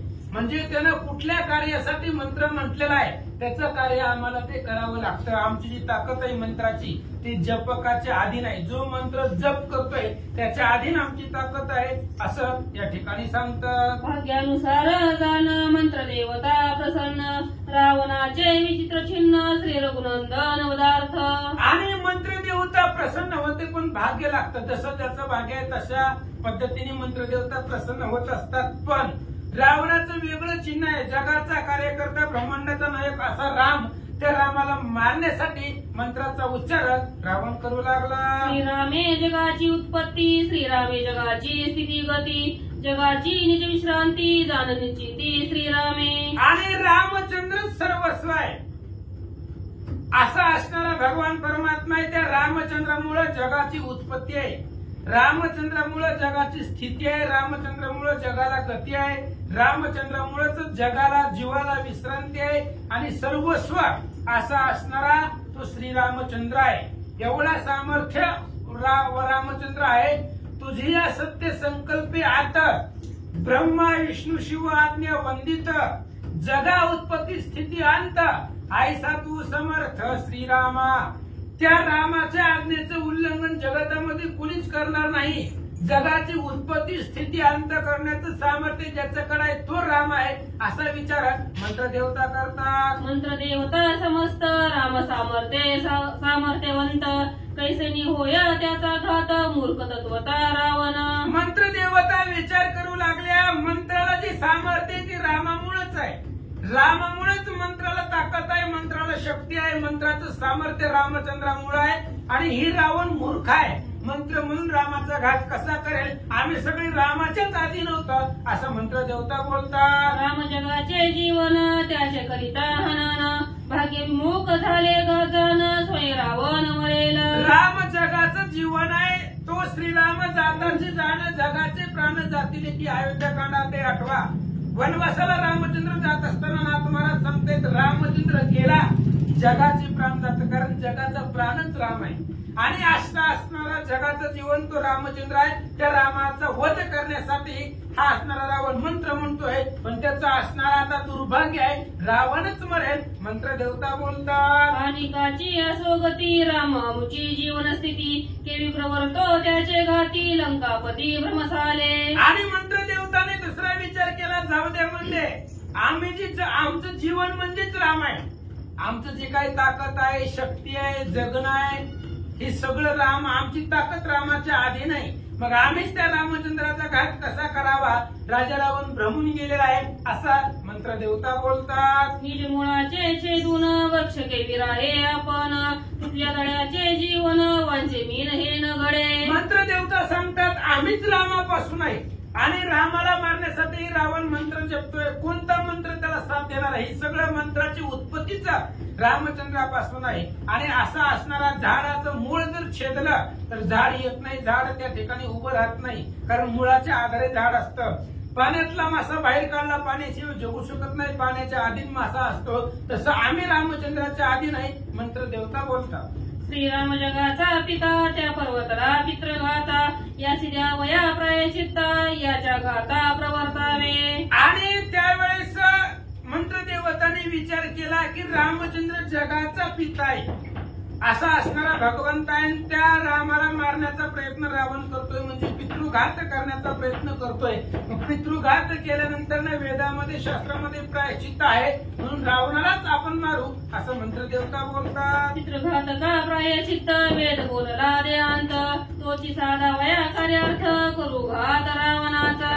आणि पितृघात जो करत आहे त्याला देहांत आहे. देहांत म्हणजे मरण असं वेदाने सांगितलेलं आहे. जो पितृचा वडिलांचा घात करतो त्याला निश्चितच मरण, देहांत प्रायश्चित्त द्यावं असं वेदाने सांगितलेलं आहे. म्हणून आम्ही सगळे मिळून ह्या रावणाला मारू असं मंत्र देवता बोलतात. म्हणून या कुंडली वचनावळी उच्चारे मंत्रशैली, सवेची बैसली दांत किळी दुःखे तळमळी रावण. म्हणून मंत्र देवताने विचार केला ह्याची वाचच बसवायची, म्हणलं ह्याच्या मुखातून शब्दच बाहेर पडला नाही पाहिजे. म्हणून राजा रावणाचं काही तोंड आहे ते असणारा वाचा मौन पडली, मुखामधून एकही शब्द बाहेर पडना गेला. त्यामुळं रावण तळमळू लागला. रक्त काळ आला समीप, तव विजोनी गेला वागदीप, वर्ण उच्चारे ना स्वल्प कोण पाप ओढवले. रावणाला अतिशय दुःख झालं. आता आपल्याला यज्ञ पूर्ण होणार आहे, यज्ञामधून आपल्याला अजय रथ बाहेर निघणार आहे, ही आपल्या विजयाची काळ जवळ आलेला आहे. पण कोणत्या जन्माचं पाप आडवं आलंय काय माहिती, तोंडच उघडा नाही गेलंय, तोंडामधून शब्दच बाहेर पडना गेलाय. वाघ देवताच कोपवले असा विचार रावण करू लागला. शंकरे होनी प्रसन्न मदत दिले वरदान, शेकी उच्चारी ना वर्ण दारुण विघ्न ओढवले. महादेव माझ्यावरती प्रसन्न झाले, महादेवानंच वरदान दिलेलं आहे की यज्ञ पूर्ण कर, तुझा विजय त्रैलोक्यामध्ये होईल. पण आता यज्ञ पूर्ण करण्यासाठी तोंडामधून शब्दच बाहेर पडा नाही, मंत्रच म्हणालाही नाही. यज्ञ कसा पूर्ण करू तळमळू लागला. होम पात्रे फोडली समस्त त्रिसाधने तोडली तेथ, सुर्व हाताच्या सुंदत नावे गरजत वानर. वानर तेवढ्यामध्ये आलेली होती. वानरांनी सगळी जी काय असणार आहे यज्ञाची पात्र भरून ठेवलेली ती सगळी तोडून टाकली. जी काय यज्ञाची सामग्री होती ती सामग्री आकाशामध्ये उडवून घेऊन गेले. सगळे असणारे वेगवेगळ्या ठिकाणी परिस्थिती मानून ठेवलेलं होतं. अभिचारिक यज्ञाचं सगळं विध्वंस वानर करू लागले. पंचकोश पंचावरण भेदून या ती दारुण, अंगी आदळले हरिगण तरी रावण ढळेना. आणि 5 कोसावरती 5 आवरण ठेवलेली होती, त्याच्यामध्ये 7 आवरण वेगळी होती. अशा प्रकारचं गुप्त ठिकाणी राजा रावण बसलेला होता. ही 5 आवरण भेदून सुद्धा वानर आतमध्ये आले तरी रावण आपल्या देहावरनं आपल्या जागेवरनं ढळत नाही. अंतरी निग्रहली वृत्ती येवनेती ब्रह्मस्थिती, वानर इतस्ताती ओढती तरी स्थिती ढळेना. आणि सगळे असणारे वानर जवळ आले, पण अंतकरण जे होतं ते अंतकरण आपला यज्ञ सफल व्हावा, वरदान मिळावं, रथ बाहेर मिळावा, याच्यासाठी सगळी वृत्ती यज्ञाकडे ही लावून गेलेली होती. बाहेरच्या स्थितीनं बाहेर सगळे वानर आले, यज्ञाचा विध्वंस केला, सगळे असणारे पात्र इथं सता टाकली तरी रावण ढळत नव्हता. अंगी आदळता वानरांसी रावण विचारी मानसी, विघ्न उठिले होमासी सर्वता त्यासी विनमानी. वानर रावणाच्या अंगाला आदळू लागली, अंगाला त्या ठिकाणी धरून त्या रावणाला उठवण्याचा प्रयत्न करू लागले. अंगावरती वानर आदळले तरी सुद्धा रावणाने विचार केला काय येऊ द्या, आपलं जे काही जप आहे, मंत्र आहे, आपलं जे काही साधन आहे, आपलं ध्यान आहे, ते ध्यान सोडायचं नाही, विचारात करू लागला. अकट दुर्ग त्रिकुटाचे उग्राग्रहण पंचकोशाचे भगवते राखण महावीरांचे भयतयांचे यमकाळा. विचार राजा रावण करू लागला, इथं वानर येतीलच कसं? कारण एवढं असणारं त्रिकूट आहे, अतिशय त्याला मोठमोठे दुर्ग आहेत, उग्र आवरण पंचकोशावरती 5 आवरण अतिशय दुर्धर ठेवलेले आहेत. महावीर जे राक्षस दारुण आहेत, ते राक्षस त्या ठिकाणी आवरण आहेत. यम काळ सुद्धा आतमध्ये येऊ शकत नाही, यम काळाला सुद्धा घाबरवतील असं आवरण बाहेर असताना कसे आले? त्याही माझी अतर्क स्थिती शस्त्रे गुप्त न भोगती सर्वता कोणी लक्षती पारख्या निवटती क्षण मात्र. आणि हे सगळी आवरण छेदून जरी एखादा आतमध्ये आला तरी गुप्त असणारे शस्त्र आवरण आहे. शस्त्र कुठून येतात दिसत नाही, पण पारखा जर आला, बाहेरनं जर एखादा आतमध्ये येण्याचा प्रयत्न केला तर त्याच्या अंगामध्ये ती शस्त्र घुसतात. अशा प्रकारचा आतर्की विंधान आपण बाहेर ठेवलेला आहे. विचार करू लागला, येथे या वयावन रगण सर्वता नाही अंगवन निमिष मात्रे सांडती प्राण अर्धक्षण न लागता. आणि इथं वानर कशी येतील? एवढं असणारा दुर्घट येण्याचा मार्ग आहे. एवढी आवरण बाहेर आहेत, गुप्त शस्त्रास्त्र आवरण आहे, एवढं सगळं असताना इथं वानर येतीलच कसे? आणि जरी येण्याचा प्रयत्न केला तर क्षणामध्ये मरून जातील असा विचार रावण करू लागला. काही वानर कोटी विघ्न उठले यत्न वाटी यासी सर्वता मीनानी दृष्टी म्हणून निमटी निज नयन. आणि सगळं रावणानं तुच्छ मानलं, इथं वानर येणार नाहीत, पण कोट्यवधी वानर दिसायला लागले. जाऊ द्या म्हणले, ह्यांना आपण किंमतच द्यायची नाही. आपलं जे काही ध्येय आहे ते असणारा यज्ञ पूर्ण करायचा, म्हणून त्या ठिकाणी पुन्हा डोळे झाकले आणि ध्यानमग्न रावण झाला. गर्वाचा ताटांतरी तेने त्रासी अंधारी नेन हरिगणाची थोरी केली बोरी निज गर्वे. आणि गर्व होता अंतःकरणामध्ये, गर्वाचा ताटा होता, त्याच्यामुळे डोळ्याला अंधारे आली. आणि हरिभक्ताची जी काही थोरी आहे, वानरांची ताकद आहे, ती ताकद अहंकार रूपी रावणाला कळला नाही. कुंडली कवरधारी विठ्ठल श्री ज्ञानदेव तुकाराम. कष्टित परशर्या करिता प्राप्त काळ समीप येता आळस उपजला चित्ता तरी निजगाता स्वयं केले. असो पांडुरंगा करू प्रथम मला दुसरे चरण संताची त्यांच्या कृपा आशीर्वादाने कथेचा विस्तार बाबाजी सद्गुरुदास असतो का. बसलेले सर्व श्रोते मंडळी साधू संतांना साष्टांगपणे पद करून कथेला सुरुवात, कथेचं अनुसंधान. राजा रावण भले मोठे असणाऱ्या यज्ञाला बसलेला, पण यज्ञ चुकीचा करतोय. चुकीचा करत असणारा ग्रंथकर्ते म्हणतात कष्टाने तपश्चर्या केली. किती कष्ट असतं तपश्चर्या करताना. नाथ महाराजांची जर तपश्चर्या आपण ऐकली, डावा पायाचा अंता सोळावर ठेवायचा, दृष्टी सूर्यदेवावर ठेवायची आणि वाऱ्याने येणारा पालक पाचोळा असणारा प्राशन करायचा. काही दिवसांनी तर ती बी सोडायचं, मुखात श्रीराम जय राम जय जय राम म्हणायचं. असं 12 वर्ष करायचं. एवढी कष्टाने तपश्चर्या केली आणि देव प्रसन्न होणार म्हणलं, यारस बास बाबा लय झाली तपश्चर्या, इतके दिवस असते काय, नको बाबा बसावं निवांत. आळस आला की मग म्हणले असणारा साधकाचा घात झाल्याशिवाय राहतच नाही, स्वतःहून स्वतःचा घास आहे. इतके दिवस, किती दिवस झालं महाराज रामायण चालू? 5 महिने झालं म्हणतात. आणि नेमकं थोडं राहिलं की कधी संपत आहे. 2 लग्न नाही ती, पुन्हा 3रा कार्यक्रम आहे, कधी संपत आहे. मध्ये सांगितलं जागरण गोंधळाचा कार्यक्रम म्हणते. बरं दुसरं लगे कशाला दुसरं लगे रामायण वय बरं म्हणल्या.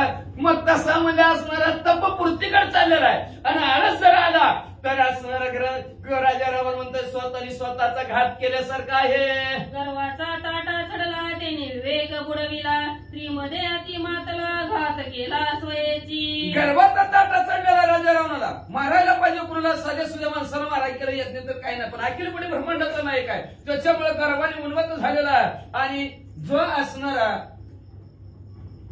तिन्ही मधामध्ये मातलेला असतो त्याचा विवेक गेलेला असतो. विवेक म्हणजे चांगलं काही वाईट त्याला कळत नाही. आपण चांगलं करावं का वाईट करावं हे त्या साधकाला कळतच नाही. आणि 3 मधामध्ये मातून गेला की स्वतःने स्वतःचा घात केल्यासारखं होतं. म्हणजे वाचा धनमद पानपाद अतिमान्यतेचा राजमद तेने प्राणी होय अंध कार्यानुवाद नाठवे. धनाचा मद असला की माणूस आंधळा होता. ऐसे सकाळ जाणती परी कळवणी आंधळे होती. धन भरपूर आलं की माणसं पाहुणा जरी सगळं समोर गेला का की राम राम सुद्धा म्हणत नाही का मागतो का की 5-50 अजिबात नाही. धनाचा मत चाललेला असतो. जवळचा विचार ना आंधळ्यासारखा चालतो. त्याच्यानंतर मानाचा पान आहे ना मान मान मान मान तू दिला की मानाने मी माणूस आंधळ होत आहे. आपल्याशिवाय काटा चालत नाही. गर्भ चढतो आणि मनाने आंधळ होतो. शेजार पाजाराला सुद्धा विचारत नाही. आणि तिसरा आहे राज्याचा मल. आपल्यासारखं राज्यभार कुणी चालवू शकत नाही. आपणच राज्य व्यवस्थित चालवतो. अशा मधामध्ये असणारी मान्यतामध्ये आणि मधामध्ये प्राणी स्वतःची हानी करून घेतो. म्हणले मित्रातुराच्या ठाई कार्यस्मरे ना पाही सकळ सांजवेळी काही नाडला पाही. कार्याचा सुद्धा आठवण राहत नाही. त्याच्यामुळे नसतं. पुन्हा काय असतं माहिती का आळस आला की डोळं झाकतात का नाही. बराबर डोळं झाकतात. डोळं झाकलं की मग ती झोपलं. मग झोपलं की कशाला आलोय उती ऐकायला आलोय. ती जी आठवण राहत नाही. राहते का दे म्हणा आणि डोळं झाकतात. म्हणजे कार्याचा विसर होत नाही. आणि त्याला सकाळी बी कळत नाही संध्याकाळी बी कळत नाही. एका माणसाला का नाही एवढी झोपते ती दरवाजाला ठोकून उठवलं का नाही दिवस उगवाला काय म्हणते ते आता कवा झोपलं 3-3 दिवस झोपलं तरी म्हणते आज दिवस उगवाला काय की. अशा प्रकारचं त्याला सकाळ कळत नाही दुपार कळत नाही. म्हणलं असं स्वतःच हित कशात आहे त्याला कळत नाही. त्याला फक्त एखाद्या पाहुणा रवळा बघायला गेलं का नाही त्याला म्हणलं नवरदेव काय करतो अवलय भारी नवरदेव आहे म्हणलं लय मोठा व्यापारी आहे म्हणले काय करतो देणं घेणं करतोय म्हणले देणं घेणं वा वा वा चांगलं आहे म्हणले काय करतो म्हणले फक्त आलच देतो झोप घेतो. वाचा उपजली मंत्राची आरती लेहू जाता आणि लिहाती व्यंगलिल्यावर व्यक्ती विघ्न प्राप्ती होय सध्या असणार. अशा प्रकारची राजा रावणाची अवस्था झाली. मंत्रच आठवणा गेले राजा रावणाला. लिहून ठेवून असणार म्हणावं म्हणलं तरी लिहायला सुद्धा लक्षात येईना राजा रावणाच्या. मग असणार लिहायला गेला तर विघ्न येतं बरं का. चिंता आणि चित्ता टिंब मात्र फरक आहे. चिंता जिवंत माणसाला संपवती आणि चित्ता मेलेल्या का तर थोडं टिंबाने थोडं अक्षर संपलं एवढंच नाही. काना मात्र वाक्याची रचना बिघडली तरी असणारा वाक्याचा अर्थ बदलतो. आपण काय एखादं विचारलं अहो राम राम कुठं आहेत गाढ व शांत झोपलेले आहेत. काय म्हणलं आपण गाढ व शांत झोपलेले आहेत रामराव कुठं आहेत म्हणल्यावर. आणि एखाद्याने वाचलं तर वाचा विद्येचे न साधता ज्ञान करू जाता आराधन मंत्र देवता शोभून सध्या विघ्न पै करीती. म्हणून त्याच्यासाठी विद्या विनय ना शोभते. विद्या असलं की विनय असायला पाहिजे. पण विद्या असणारे की घेतली पण विद्येचं ज्ञानच नाही. आता सांगितलं ना कुठं काय जोडावं नाही कळलं की विघ्न आल्याशिवाय राहत नाही. मंत्र चालला ना मंत्र चुकला मंत्र उपराटा झाला चुकला की त्याची फलश्रुती साधकाला प्राप्त होत नाही. आता एक लय महाभारतामध्ये उदाहरण आहे मंत्र चुकलेलं. हे काय माझ्या ध्यानात येणं बरं का. एकच मंत्र चुकलेला आहे पण ते मंत्रामुळे सगळं त्याचं असणार वाटवं झालं. कशाला लय रामायणातच आहे का की कुंभकर्ण काय मागत होता इंद्रपद. जी सरस्वती देवतेने दिव्यावरची सत्ता काढली इंद्रपद म्हणता काय म्हणला निद्रापद. भगवंत म्हणले तथास्तु सारखं झोपायला लागला. वाचा ज्ञान नाही निश्चेत माता वाद करू पैसती एक वा वा वा वा. तिची रेखा विचारा अनेक सेना. आणि एखाद्याला लय ज्ञान एवढं ज्ञान पण निश्चयात्मक नाही ना. निश्चयात्मक ज्ञान पाहिजे. सद्गुरूकडून झालेलं ज्ञान पाहिजे. गुरुकडून चांगले वर्गातून शिक्षक आपण झालेलं ज्ञान पाहिजे. पण नाही तर उगाच वरपांगी ज्ञान काय होतं काय निश्चयात्मक ज्ञान पाहिजे. ही वस्तू तुम्हाला माहिती आहे म्हणलं की माहिती आहे. ज्ञान म्हणजे काय माहिती त्या वस्तूविषयी. आता मोबाईल मध्ये आता त्यांचं ती चाललंय रेकॉर्डिंग करायचं. त्यांना माहिती आहे त्याचं ज्ञान त्यांना निश्चयात्मक माहिती आहे म्हणून ते करतात. आणि आपल्याला माहिती नाही निश्चयात्मक ज्ञान ती कसं रेकॉर्डिंग करायचं काय ते झालं. दुसरं बटन दाबलं की सगळं डिलीट सगळंच गेलं त्याच्यातनं. काय राहिलं मग मगाशीपासून मग कोणा महाराज म्हणते घ्या पहिल्यापासून अध्याय काही आहे का त्याचा काय उपयोग. तसं असणारं ज्ञान निश्चयात्मक पाहिजे. आणि जर ज्ञान निश्चयात्मक नाही पाहिलं नसतं की उगत वाद घालायला महाराज गप्पा तुम्हालाच कळत नाही. तुम्ही आम्हाला कशाला सांगितलं होतं बटन दाबा चालू करा. आम्हाला कळलं नाही कुठलं बटन दाबायचं ते.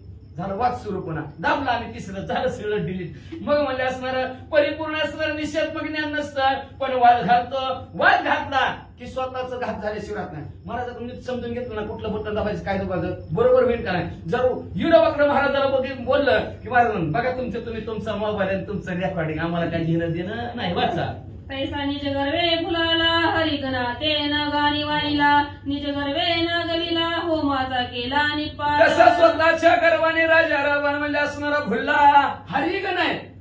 हरीच्या दासा हरी दाही दिशा या हरी भावे जायचा तैसा हरी ह्याला म्हणायचं हरीचे दास. आणि अशी हरिगण असणारे हरिदास असणार ह्याला किंमतच दिली नाही. आपल्या घरी पाहुण्याला किंमत नाही दिली येईल का उद्याच्या लग्नाला. बघा तुम्ही लय लांब आहे लग्न असं म्हणल्याशिवाय राहतं नाही का नाही ती पाहुणं. आणि समजा आला आदर तिथ्य केला व्यवस्थित केला दिलेला असू दे की उद्या पाहतो तुमच्या घरी तिकीट सुद्धा माझं काढू नका मी तिकीट काढतो असं माणसं म्हणते. पण किंमत दिली पाहिजे राजा रावणाने गर्वाने अहंकाराने. म्हणून लक्षात ठेवा जिथं गर्व आणि अभिमान तिथं अवश्य अपमान एवढंच नाही. अहंकाराशी नरक वास. अहंकार वासला की गर्व जातो आपलं नरकात गेल्याशिवाय राहत नाही. अहंकाराने हरिगण आलेले आहेत आपल्या इथं ह्यांना किंमत राजा रावणाने दिली नाही डावललं गेलं. त्याच्यामुळं राजा रावणाचा यज्ञ परिपूर्ण होत नाही. काहीतरी त्याच्यात अडचणी ती वाचा. इतस्तता वानर ओढता ती सैर्य नेत्र उघडी तसं शिर मने थोर विघ्न. पण ते आपलं बघा कामात तत्पर किती असावं. आपण आपल्या कामावर थांबावं असं आपलं ध्येय जोपर्यंत आपल्याला सापडत नाही तोवर आपल्या कामावर ध्येय असं नाहीतर म्हणणार करून करून दमला देव पूजाला लागला दहा उद्यापासून तिला लोक नावं ठेवायला लागली. आपलं निश्चित ध्येय आपलं ध्येय साधायचं. आपण आपलं वाचायचं आपलं सार्थक करायचं का तर राम म्हणा मनुष्य जन्म नाही पुन्हा. का तर मनुष्याच्या माग संदर्भ गेलेले आहेत. का तर हा नरदेह असणारा अतिशय दुर्लभ. पावला हा ध्येय काकटाळी ने राजाने बक्षीस ठेवावं. राजाने बक्षीस ठेवा. जो कोणी कावळा सापडेल त्याला 10,000 रुपये बक्षीस. सगळे कावळं हुडकाय गेली आणि एक आंधळ होतं आणि ती पाण्यात आपला असणार सूर्यदेवाला नमस्कार करता करता असं सूर्याच्या पाया पडायला गेलं की त्याच्या हातात कावळा आला. तसं तुम्हाला आम्हाला काकटाळीने येणं तसा ध्येय आपल्याला तुम्हाला आम्हाला मिळेला आहे. म्हणून ह्या ध्येयाचं असणार मात्र करू नका हानी करू नका. मग अशी सौंदर्य असणार वर्णन ग्रंथकर्त्यांनी केलं की नरदेह अतिशय दुर्लभ आहे. तर पाप पुण्य समान घडे तोची नरदेह जोडे. आणि ह्या नरदेहाला आल्यानंतर दुर्लक्ष हरिगणाकडे साधू संताकडे करू नका. त्याची माझी हित करीती संगळ. आपलं हित करणारा कोणाचं साधू संत हरीचे दास आहेत म्हणून हरिदास नाव ठेवले महाराजांनी त्यांचं. मग म्हणजे असणार हरिदासाला गणलं नाही म्हणून डोळं झाकलं होतं. आपले ध्येय कार्यक्रम करत होता राजा रावण पण डोळं उघडलं ना म्हणून हिकडून तिकडून वानराने राजा रावणाला वळायला सुरुवात केली. राजा रावणानेच असणार लक्ष डळमळलं आणि लक्ष डळमळून द्यायचं नाही बरं का. पण राजा रावणाचं डळमळलं. लक्ष डळमळल्याबरोबर राजा रावण मला भलं मोठं विघ्न आलं. बघा आपण जर एखादं लक्षपूर्वक जर काम करायला लागलो तर काम व्यवस्थित होत आहे आणि मध्येच कोणतं राहिलं काय करायला लागलं कशाला करायला लागलं गेलं लक्ष कामात बिघड. तसा राजा रावणाच्या कामात बिघड झाला म्हणते वाचा. होमकुंडाची झाली शांती पात्रे नेली मस्मांती यज्ञोपचार विध्वंसी ती परिलंकापती दंडळीना. होमकुंड सुद्धा विझवून टाकला. सर्व असणारं होमासाठी जी काही साहित्य आणलेलं होतं ते सर्व वानराने इकडं तिकडं त्या भांड्यासहित फेकून दिलं. तरी राजा रावण जागचा हल्लाच नाही. घाबरणार सुद्धा नाही ना काय नाही काय बी करा पण मी आज माझे मंत्र म्हणणार परिपूर्ण करणार आणि बरोबर रामचंद्राला मारणार. हे ध्येय समोर ठेवून वाचा आता पटपट. घोर कर्मी रावण सर्वदा दंडळीना मन चुकावला तारानंदन निधडी अंगवन लंकेश. असणारा घोर कर्म राजा रावण करत थोडं सुद्धा घाबरण्यात गेला आणि मग त्याच्यानंतर असणारा तारेचा नंदन असणाऱ्या अंगद युवराजनं बघितलं गेलं. सुख वाटलं त्याला सुद्धा आनंद वाटला. वा असावं तर असं ध्येय असावं. आपल्या ध्येयापर्यंत पोहोचवपर्यंत भाग हटायचं नाही. कितीही विघ्न येऊ आणि विघ्न तर येतच असते माणसाला लक्षात ठेवा. परमार्थ करत असताना तर सगळ्यात महत्वाचं कुठनंच विघ्न नसतं घरातनंच असते. काय पुती ऐकत येते काय पुती वाचते ते रात्रभर बडबड करते ते 10 वाजतो. वा वा वा वा वाचा. युक्ती श्रीराम सम्मुख केवी जाय दशमुख म्हणून या युवराज देख मंत्र अलौकिक मंत्रावलौकिक योजित असणारा राजा रावण उठायला काय तयार नाही. बाहेर राजा रावणाला काढायचं त्या यज्ञापासून, पण रामचंद्राच्या समोर युद्धासाठी यायला तयार नाही. मग अंगद युवराज म्हणले युक्तीच करतो काहीतरी म्हणजे असणार. मी राजा रावण तसा मंत्र म्हणतात, मी काहीतरी उलटा मंत्र म्हणतो असा विचार अंगद युवराजने केला. कुठला मंत्र म्हणतात? जवळी देखील मंदोदरी तीस पीडिता गडकरी ध्यान सांडोनी दशशिरी महामारी उठेल. काय विचार केला? मंदोदरी बाजूलाच होती. अंगद युवराज म्हणले आपण काय करू, मंदोदरीच्या केसाला धरू फडफडतच राजा रावणापाशी ओढत आलो. का? आईवर बोललं तर काहीही बोलत नाही, पण बायकुला म्हणलं की आटे हलतीच हिंची म्हणजे. म्हणून आपण त्याच्या बायकुला धरू असं युवराज अंगद युवराजनं मंत्र सुचवला, आठवला. आणि अंगद युवराज काय करू लागले? काढोनी नेव रामपाशी रामानी वटील रावणासी कार्य साधेल अनासायासी म्हणून केशी धरी. मानव म्हणजे असणाऱ्या लगेचच माझ्या बायकुला धरतो काय, थांब तुला दाखवतोच. उठल राजा रावण तिथनं आणि मंदोदरीच्या सोडवणीसाठी येईल. आपण प्रभू रामचंद्रापासून फरफडत वरडतच नाही म्हणला मंदोदरीला. मग त्याच्या बायकोला सोडवाय राजा रावण येईल. राजा रावण आला समोर की प्रभू रामचंद्राला म्हणते घ्या काम तुमचं करून. लगेच असणारे प्रभू रामचंद्र राजा रावणाला मारतील हा विचार अंगद युवराजने केला.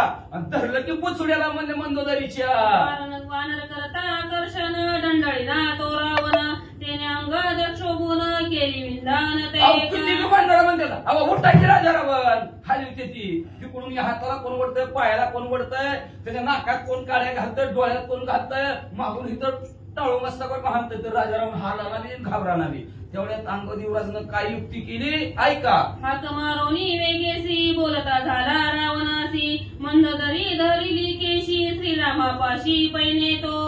आता एवढं माणसं धरते ती वडते ती. आवाज बसून माझा अजून काय सांगा बाबा, 4 दिवस झालं फजिती चालायची निवडा नाही. फिकडून धरते ती वडते ती. काय राजा रावण हाला ना. तेवढ्यात अंगद युवराजनं आवाज टाकला, ऐ रावणा खाली बस. अरे तुझी मंदोदरी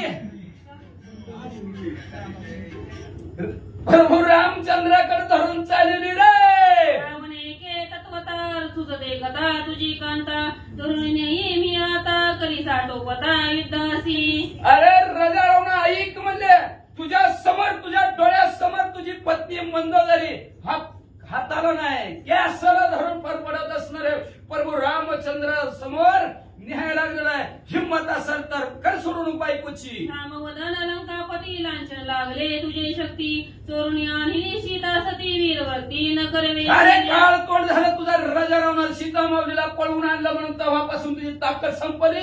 म्हणून तर युद्धाला बाहेर ना तिथंच काय मंत्र पुटपुट पुटतो. मी करी जाण तुझं देखता तुझी अंगण नेईल करी न विटंबन श्री रघुनंदना समीप. तसंच मी व्याज करतो जशी तो सीता माऊली आणि तसंच तुझी बायको आज म्हणजे असणारे प्रभू रामचंद्र समोर येतो. आणि विटंबना जशी सीता माऊलीची तू करी तशी मंदोदरीची करतो बा. रामाचा दूत निंद्य कर्म न करी तुझा माथा देवनी लाथ नेईल ओढीत पयात. पण मी प्रभू रामचंद्राचा दूत आहे. तुझ्यासारखं तसलं निंदनीय कर्म अजिबात करणार नाही. तुझ्या डोक्यावर पाय देऊन आणि तुझं नाक घालवून तुझी बायको आज प्रभू रामचंद्र समोर ठेवतं बघ रावणा. सामर्थ्य असेल शरीरी तरी सोडवी मंदोदरी नाका कान करून बावरी बोहरी नेतो अंतुरी मी तुझी. ऐक राजा रावणा, हिंमत असेल तुझ्या ताकद असेल तर सोडेल तुझ्या बायकोला. तुझं बायकोने नाक संपलं, कान असणार तुझी सौंदर्य संपलं राजा रावणा. अरे हिंमत असेल तर सोडेल तुझी बायको असं अंगद युवराज बोलू लागले. म्हणून केली खेस्ता व्यस्त जोठी धरुणी ओढीत त्यांनी झाली दुःखित अक्रंद ती थोर. म्हणून अंगद युवराजनं बी तिला पुचुड्याला धरलं काय केसाला धरलं का नाही तिकडून तिकडून वळायला लागलं. ती मंदोदरी दुःखी झाली का नाही, दुःखी झाली आणि मोठ्याने रडायला लागली. रडता रडता आपल्या मालकाला काय म्हणू लागली ऐका. करिता खेस्ता व्यस्त मंदोदरी अक्रंदत रावणा प्रती सांगत काय सभ्रांत झालासी. अंगद युवराज वडीत न्यायला लागला. हाताला काय धरतोय, केसाला काय धरतोय, फरफडत न्यायला लागला. आणि मंदोदरी वरडायला लागली, मालक घरी तुमच्या समोर माझी अशी परिस्थिती. म्हणलं उघडा की डोळा आता तरी बघा की नीट तरी. अजून कसं डोळं झाकून कुठल्या भ्रमात तुम्ही आहो, येड लागलं का तुम्हाला माझी काय अवस्था चालली अशी मंदोदरी म्हणू लागल्यात. श्री गणेशाय नमः, श्री सरस्वते नमः, प्रभु रामचंद्राय नमः. जळ तुझी सैन्य शक्ती जळ जेवी जळा माझी ललता गज गरुली मधी समजता वानर देवी करीती खस्ता प्राण तत्वता जाईल माझा. मला लक्ष द्या राजा रावण तुम्ही म्हणले असणार. जसं पाण्यात आलेली एखादी वेल असावी आणि त्या वेलीच्या जवळ मदन मस्त झालेला हत्ती जावा आणि त्या हत्तीनं त्या वेलीची पानं तोडावेत किंवा तिला असणार चुरवळून टाकावं किंवा त्या वेलीला तुडवून टाकावं, तशा प्रकारे वानर मंडळी माझी असणारी खास्ता व्यस्त माझी हालत राजा रावण तुमच्या डोळ्यासमोर वानर करायला लागले. ते जीव जाईल व माझा डोळं उघडा. जळ तुझी सैन्य शक्ती जळ तुझी निज कीर्ती जळ तुझी यज्ञ स्थिती जागीशी किती निज नयना. जळ रे राजा रावणा तुझी असणारी ताकद. लय म्हणतो कैलास पर्वत डगा हलवला का आणि लागले त्या कैलास पर्वत हलविण्याच्या ताकदीला म्हणजे असं स्वतःची बायको सोडून होईना तुला म्हणजे असणार. अरे राजा रावणा धिक्कार असो तुझ्या कीर्तीचा सुद्धा. काय कीर्ती म्हणजे 33 कोटी देव बांधवली टाकले म्हणतात. जळ त्या असणारे कीर्ती सुद्धा राजा रावणा तुझी. अरे राजा रावणा जळ जळ कसला यज्ञ करत बसला रे, असला यज्ञ करत बसलस. अरे आता तरी डोळा उघडा किंवा मालक म्हणले असणार. किती किती जीव गेल्यावर डोळा उघडताव काय. वानरी घेतले घर दुर्गी विचारती आधी सैरा विध्वंसाले तो उपचार पत्रे समग्र फोडिली. अहो बघा की बघा बघा आपलं घर सगळं वानरांनी घेतलंय. जिकडं बघाल तिकडं वानरच वानर आहे ती. आणि तुम्ही जे कार्य करायला बसता यज्ञ त्या यज्ञात आहुती काय टाकणार म्हणले. सगळ्या आहुतीची पात्र तिने फेकून म्हणले असणार. यज्ञ बिजलाय की मालक तुमचा. धरिता कस्त व्यस्त सावध हे तुझे चित्त रामा विरोधी केले भ्रांत काही स्वाईत स्फुरेना. अहो माझं तर सोडा पण तुमची बी कशी फलिती चालली. कोण कान वडतय, कोण नाक वडतय, कोण म्हणजे केस वडतय, कोण हात वडतय, कोण पाय तुमचा वडतय. पण तरी सुद्धा तुमचं चित्त सावध नाही. काय चित्त आहे राजा रावण तुमचं म्हणजे. ती चित्त प्रभू रामचंद्राने भ्रांत करून टाकलं. का विरोध भक्ती असो किंवा सरळ भक्ती असो, आपली आपली सरळ भक्ती राम राम राम राम करीतीचं आणि विरोध भक्ती असती त्या रामाला असं झालं काळे इतिया त्या जनावरचं त्याला विरोध भक्ती राजा रावण. तसं म्हणजे त्या प्रभू रामचंद्राने तुमच्या असणारं चित्त भ्रांत करून टाकलं. स्वतःच हित कशात आहे तीच तुम्हाला मालक कळना म्हणजे उघड्या डोळं. सीता सती व्यर्थग्रशीला श्री रघुपती जीवित्वाची खुंटली गती केली शांती निज करणे. केली शांती निज करणे. स्वतःच्या कर्माने फळ भोगावं लागले तुम्हाला. काय कर्म केलं तुम्ही. प्रभू रामचंद्राची सीता माऊली चोरून आणले आणि त्या प्रभू रामचंद्राला उगोचे नावं ठेवता. उगोचे देश असला राम तसला राम, असला राम तसला राम म्हणता. त्याच्यामुळे तुमच्या जीवित्वाची हानी झाली. तुम्हाला नीट जगायचं कळना. तुमचं आयुष्य संपत आलं मालक. तुमच्या कर्मामुळे तुमच्या आयुष्याची शांती व्हायला लागली. कसं कळना अजून. पुत्र प्रधान मारविले सैन्य सेनाने जीवे गेले वधूसी विटंबन केले जीवे घेतले कुंभकर्ण. काय सांगायचं तुम्हाला मालक. 1 लाख पोरं संपले, 1.25 लाख नातू संपलं, प्रधान संपले, सर्व सेना असणारी तुमची संपली गेली म्हणले असणार. एवढंच नाही तुमची असणाऱ्या पत्नीची सुद्धा असणारी विठंबना आज तुमच्या डोळ्यासमोर वानर मंडळ करू लागल्यात. कुंभकर्णाचा सुद्धा असणारा जीव घेतला म्हणले असणार. तुमचा असणारा एवढा भाऊ होता तुमचा एवढा मोठा बीबी राजा राव कुंभकर्ण त्याचा सुद्धा जीव घेतला. आता तरी उघडा की डोळं. दुर्गर्वाणी करुण तो झाले रघुनंदन कोण कोण गेले यार क्षण आता हवाला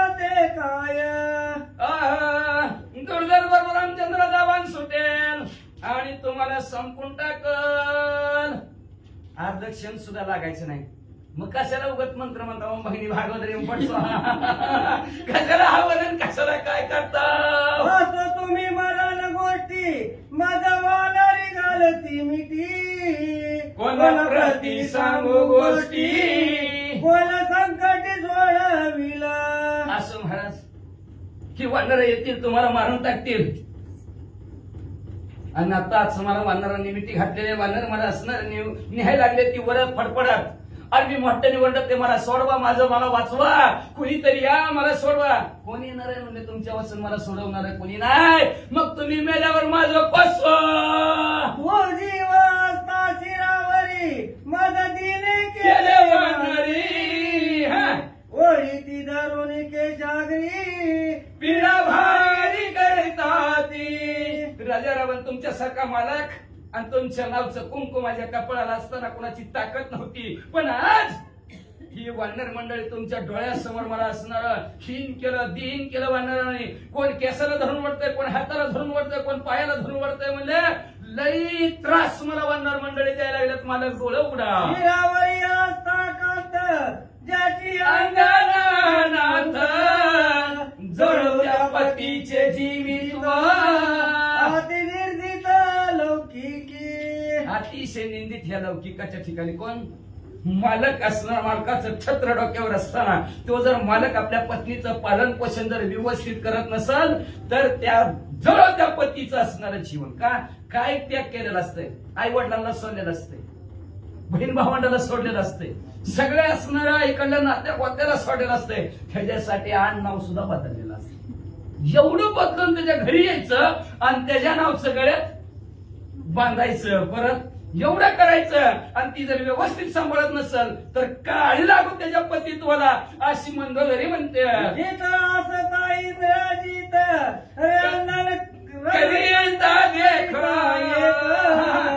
दावोनी निज पुरुषार्थ मदत त्वरित सोडविता. गप्पा म्हणले माझा जर असणारा इंग्रजीत असताना त्या इंद्रजिताने आपल्या प्रक्रमाच्या आणि शौर्याच्या ताकदीच्या जोरावर हे वानर मंडळीला मारलं असतं आणि त्यांच्या हातून माझी सोडवणूक केली असती. तुम्ही बसा डोळं झाकून.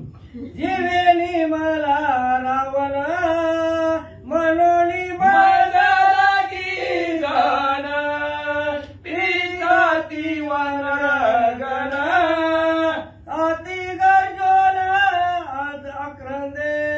जिवंत असून म्या सांभाळ जिवंत असून मेल्यासारखा म्हणलं राजा रावण म्हणले का त्याच्या डोळ्यासमोर ती असताना माझ्या शिरावर त्याचा हात असताना वानर मंडळी मला एवढं दुःखी करतात एवढं त्रास देतात म्हणले.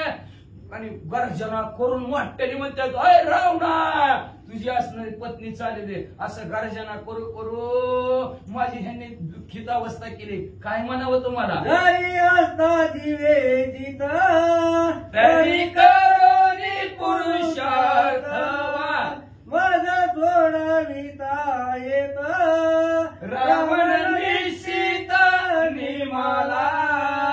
पतिव्रतेच्या मुखातले शब्द निश्चित राजा रावण मेला. म्हणजे जर राजा रावण जर जिवंत असता त्याने आपल्या ताकदीच्या जोरावर मला या असणाऱ्या दुःखातनं बाहेर काढलं असतं. लक्षात ठेवा पत्नी दुःखात नसली पाहिजे घरातली. लय अवघड परिस्थिती जर घरातली असणार लक्ष्मी म्हणून आणायचं माप वंडायला लावायचं लक्ष्मीच्या पावलाने आली म्हणायचं आणि तिला जर दुःखी करायचं म्हणलं तर त्याच्यासारखा पाप त्याला लागतच नाही. अतिशय बाबती स्वतः म्हणतो तरी म्हणती एवढ्या ह्याला अपेक्षा तुझ्या डोळ्यासमोर जर माझी मन करत्यात तर तू जिवंत असून काय उपयोग आहे. माझ्यासाठी राजा रावणच मेला असं म्हणतो तरी म्हणू लागली. मनोनी आक्रंदे गोरटी वानरी बांधणी शकून गाठी मेला तर मेला बरं झालं. हा पतिव्रतेच्या वाक्पोती निघाली गोष्ट ते समय. वा वडिलांनी शब्द ऐकला म्हणले राजा रावण जिवंत असताना आपल्या ताकदीवर माझी सोडवणूक करत नाही त्या अर्थी राजा रावण मिळाला म्हणले की ही वानरांनी शकून गाठ बांधली का पतिव्रतेच्या मुखातला शब्द आहे. नक्कीच राजा रावण मारणार आनंद वानर मंडळींना झाला. म्हणून देती आरोळी गरजेची रामाची कल्लोळी त्याने रावण जात खिळी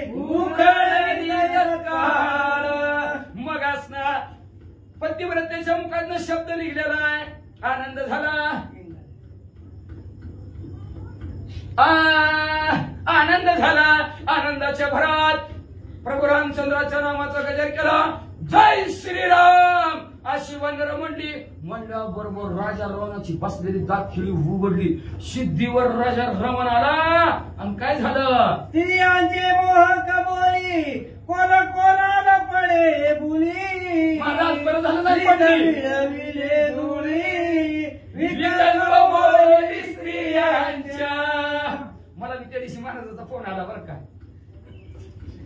बोलू का नको महाराज? नको का स्त्रीच्या बोली बर का. हा किती बी मोठा असला तरी विषय संपला म्हणजे असणार. काल परवा दिवशी होऊन गेलेले त्या स्त्रीच्या परवा दिवशीच अध्याय होता बर का, की कितीही भला मोठा असला तरी स्त्रीच्या अधीन गेल्याशिवाय राहतच नाही. आणि स्त्रीचा ऐकतच असतो. अशा प्रकारचा की जी काय स्त्रीची मोहक गोष्टी असते बघा. किती गोड बोलते आणि कधी भुलवून टाकतात सांगता येत नाही. जगाला भारी जरी असला तर बायकोला अरे किती बी भला मोठा असला तरी नांगी खाली टाकल्याशिवाय राहतच नाही. आहे का नाही? किती बी मोठा असू द्या, बरोबर किती बी मोठा असू द्या. उदाहरण सांगतो. महाराजांनी मगाशी सांगितलं कड्याकडे बघायचं नाही. दांडगा किती बी दांडगा माणूस असू दे, किती बी दांडगा माणूस असू दे, निस्ती पाळ दिसू द्या दरवाज्यात. किती बी दांडगा इंचू असू द्या, नांगीवर असते पण पाळ दिसली की नांगी खाली टाकते लगेच. पाळ दिसल्यावर कोंबडी किती बी पाळ किती बी हिंडू द्या, कोंबडी समोर आली की मारल्याशिवाय राहतच नाही. पण तसल्या कोंबड्या रविवार बघत नाहीत, सोमवार बघत नाहीत, मंगळवार बघत नाहीत. कोंबड्या तसल्या जी पाल पचिवती कोंबडी तसली माणसं कोंबड्या पचिवत्यात. मग माणसं किती भारी. पण तसली माणसं घरी आलं काय आणू बाजारात नाही मग त्याकल्याशिवाय राहत नाही. किती बी दांडगा असं तशा प्रकारचं असणार.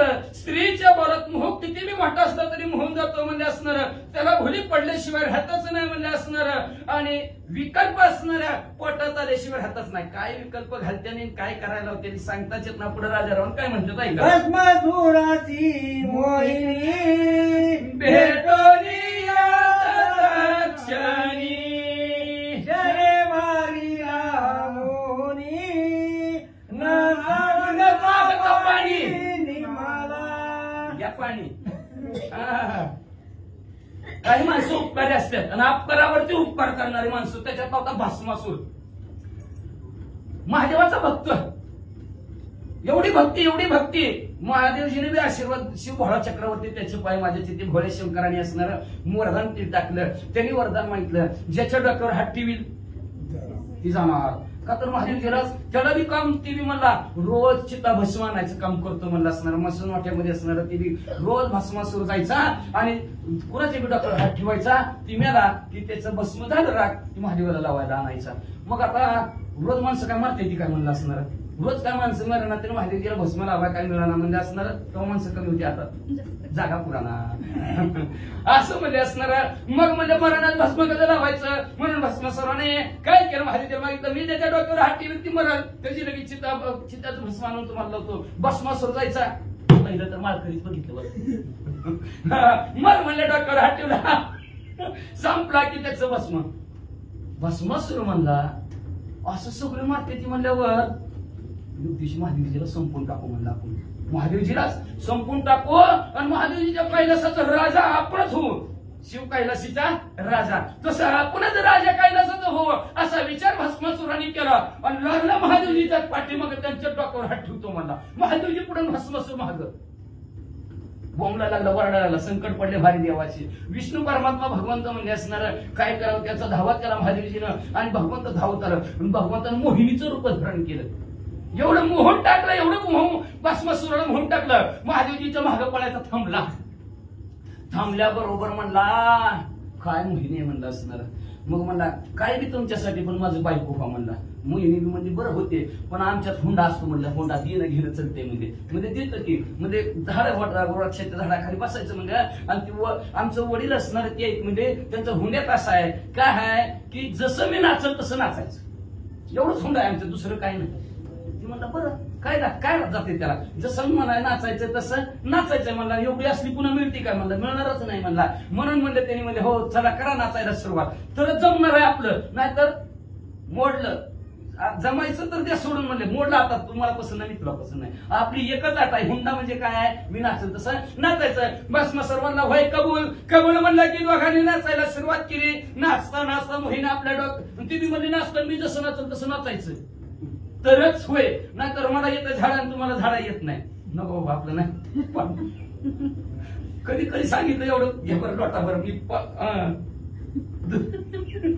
काय म्हणतात सांगता येत नाही. मग म्हणल्या होय म्हणल्या जसं म्हणेल तसं. मग नाचता नाचता महिन्याने आपल्या डोक्यावर हात ठेवला, भस्मासुराने बी डोक्यावर हात ठेवला, भस्मासूर जागेवर संपला. अशा प्रकारच्या मोहिनीने भस्मासुराला पाणी सुद्धा मागू दिलं नाही. का पाणी मागलं का डॉक्टर, स्वतः जळून झाला, पाणी सुद्धा मागू दिलं नाही. एवढी ताकद स्त्रीमध्ये म्हणते वाचा. श्री शुकाची आगाध स्थिती वचन मात्रे निश्चिती केले नेली भस्मांती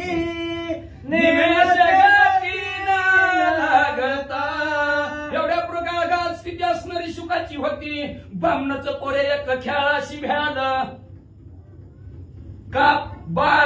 कापत बाहेर आलं.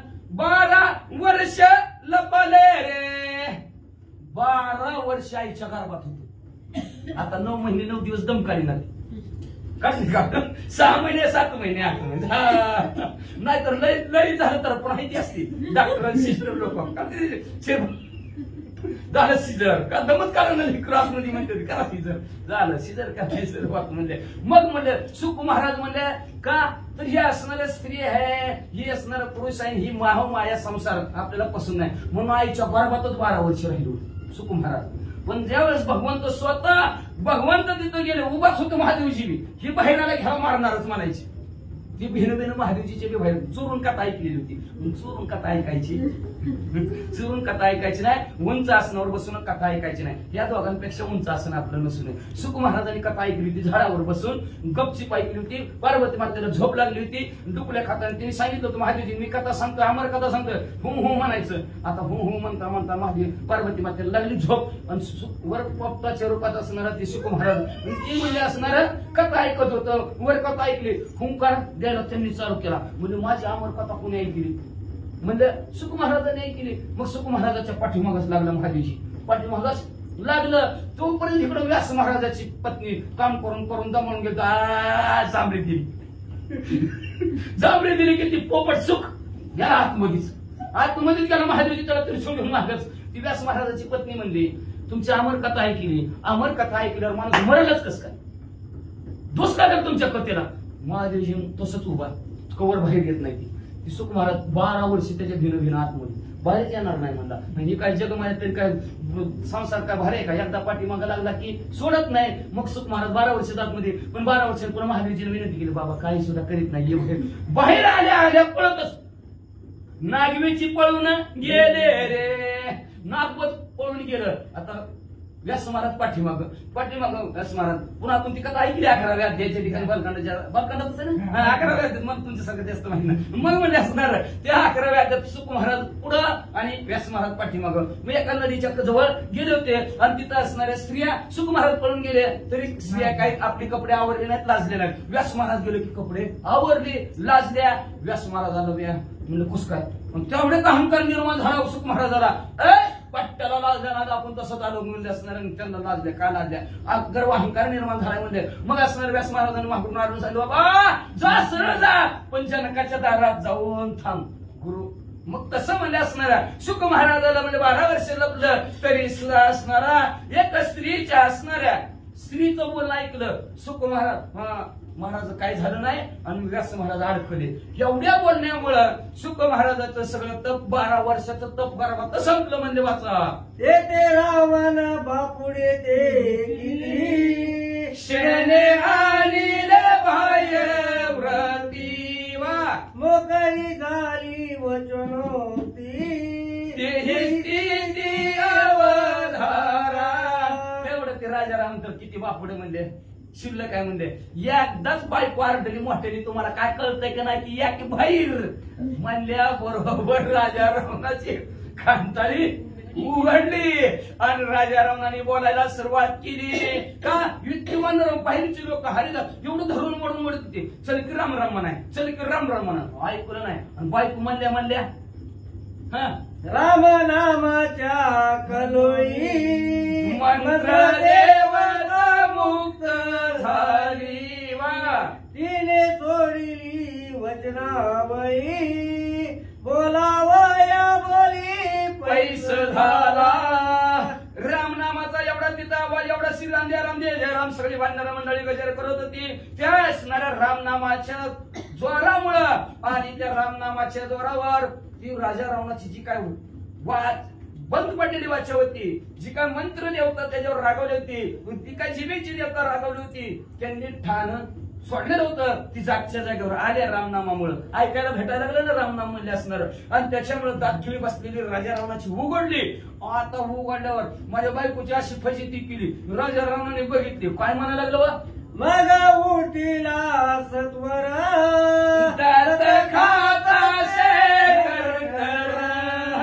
नेत्र दिसती रक्तांबर हाती घासून भासती मग राजा रावण त्या दिवशी उठून बसला करकरत दात खायला लागला म्हणजे लाल भडक असणारे डोळे राजा रावणाचं झालेलं होतं आणि लाल भडक झालेल्या राजा रावणाने म्हणजे असणारा बेहसूर दिसू लागला राजा रावण काय म्हणू लागले क्रोधे बोले अंगदासी स्त्रियसी दारोनिया केसी व्यर्थ कावडी तोशी अधम आदमवासी रागाला राजा रावण रागाच्या भरात म्हणला अंगदा कळतं का नाही तुला म्हणजे असणारा विरांमध्ये तू अधर्मासारखं वागतोस म्हणजे असणारा स्त्रीच्या केसाला धरून वाटतो का म्हणजे अरे हिंमत असेल तर जेने त्रियेची दंडने त्याशी म्हणे म्हणे दिक दिक त्याचे जिरे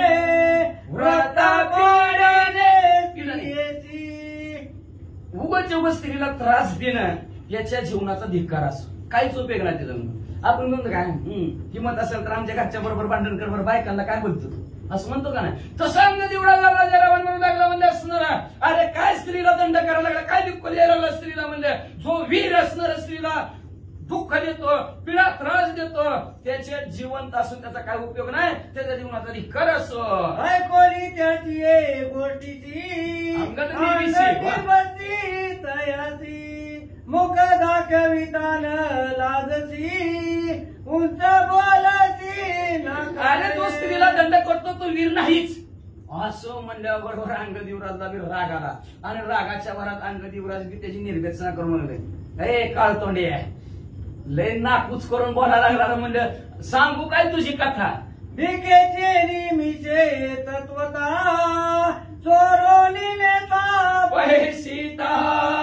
मार्गी गोळ तिलाची पैता लाज सर्वता तुझ नाही आम्हाला म्हणतो लाज नाही आणि तुझी कुठं सुटली रे म्हणले लाज तुझी म्हणले राजा रावणा म्हणले असणारे वाडे माय म्हणला 14 चौकड्याचा राजा आपण भिक्षापात्र हातात घेतले का स्त्रीसाठी तू म्हणजे असणार भीक मागायला घेतला आई म्हणलास आणि भिक्षा वाड्या आलेल्या आई मातेला तू असणार उचलून आणलं वाटत जटायू पक्षीने अडवलं इतकी तुझी घोळसर तुला इतका त्रास दिला तरी बिनाजल्या म्हणजे लाज सोडून दिल्यासारखं वागायला लागला तरी उचलून आणलंच माता मनसी जियेसी सीता बघू पाहती पपे मिळविले तुळशी पुत्र सैन्याची मरविले अरे जिला माता म्हणतो आई म्हणतो तिचाच भोग घेण्याची इच्छा तुझ्या मनामध्ये राजा रावणा म्हणजे असणार आणि ती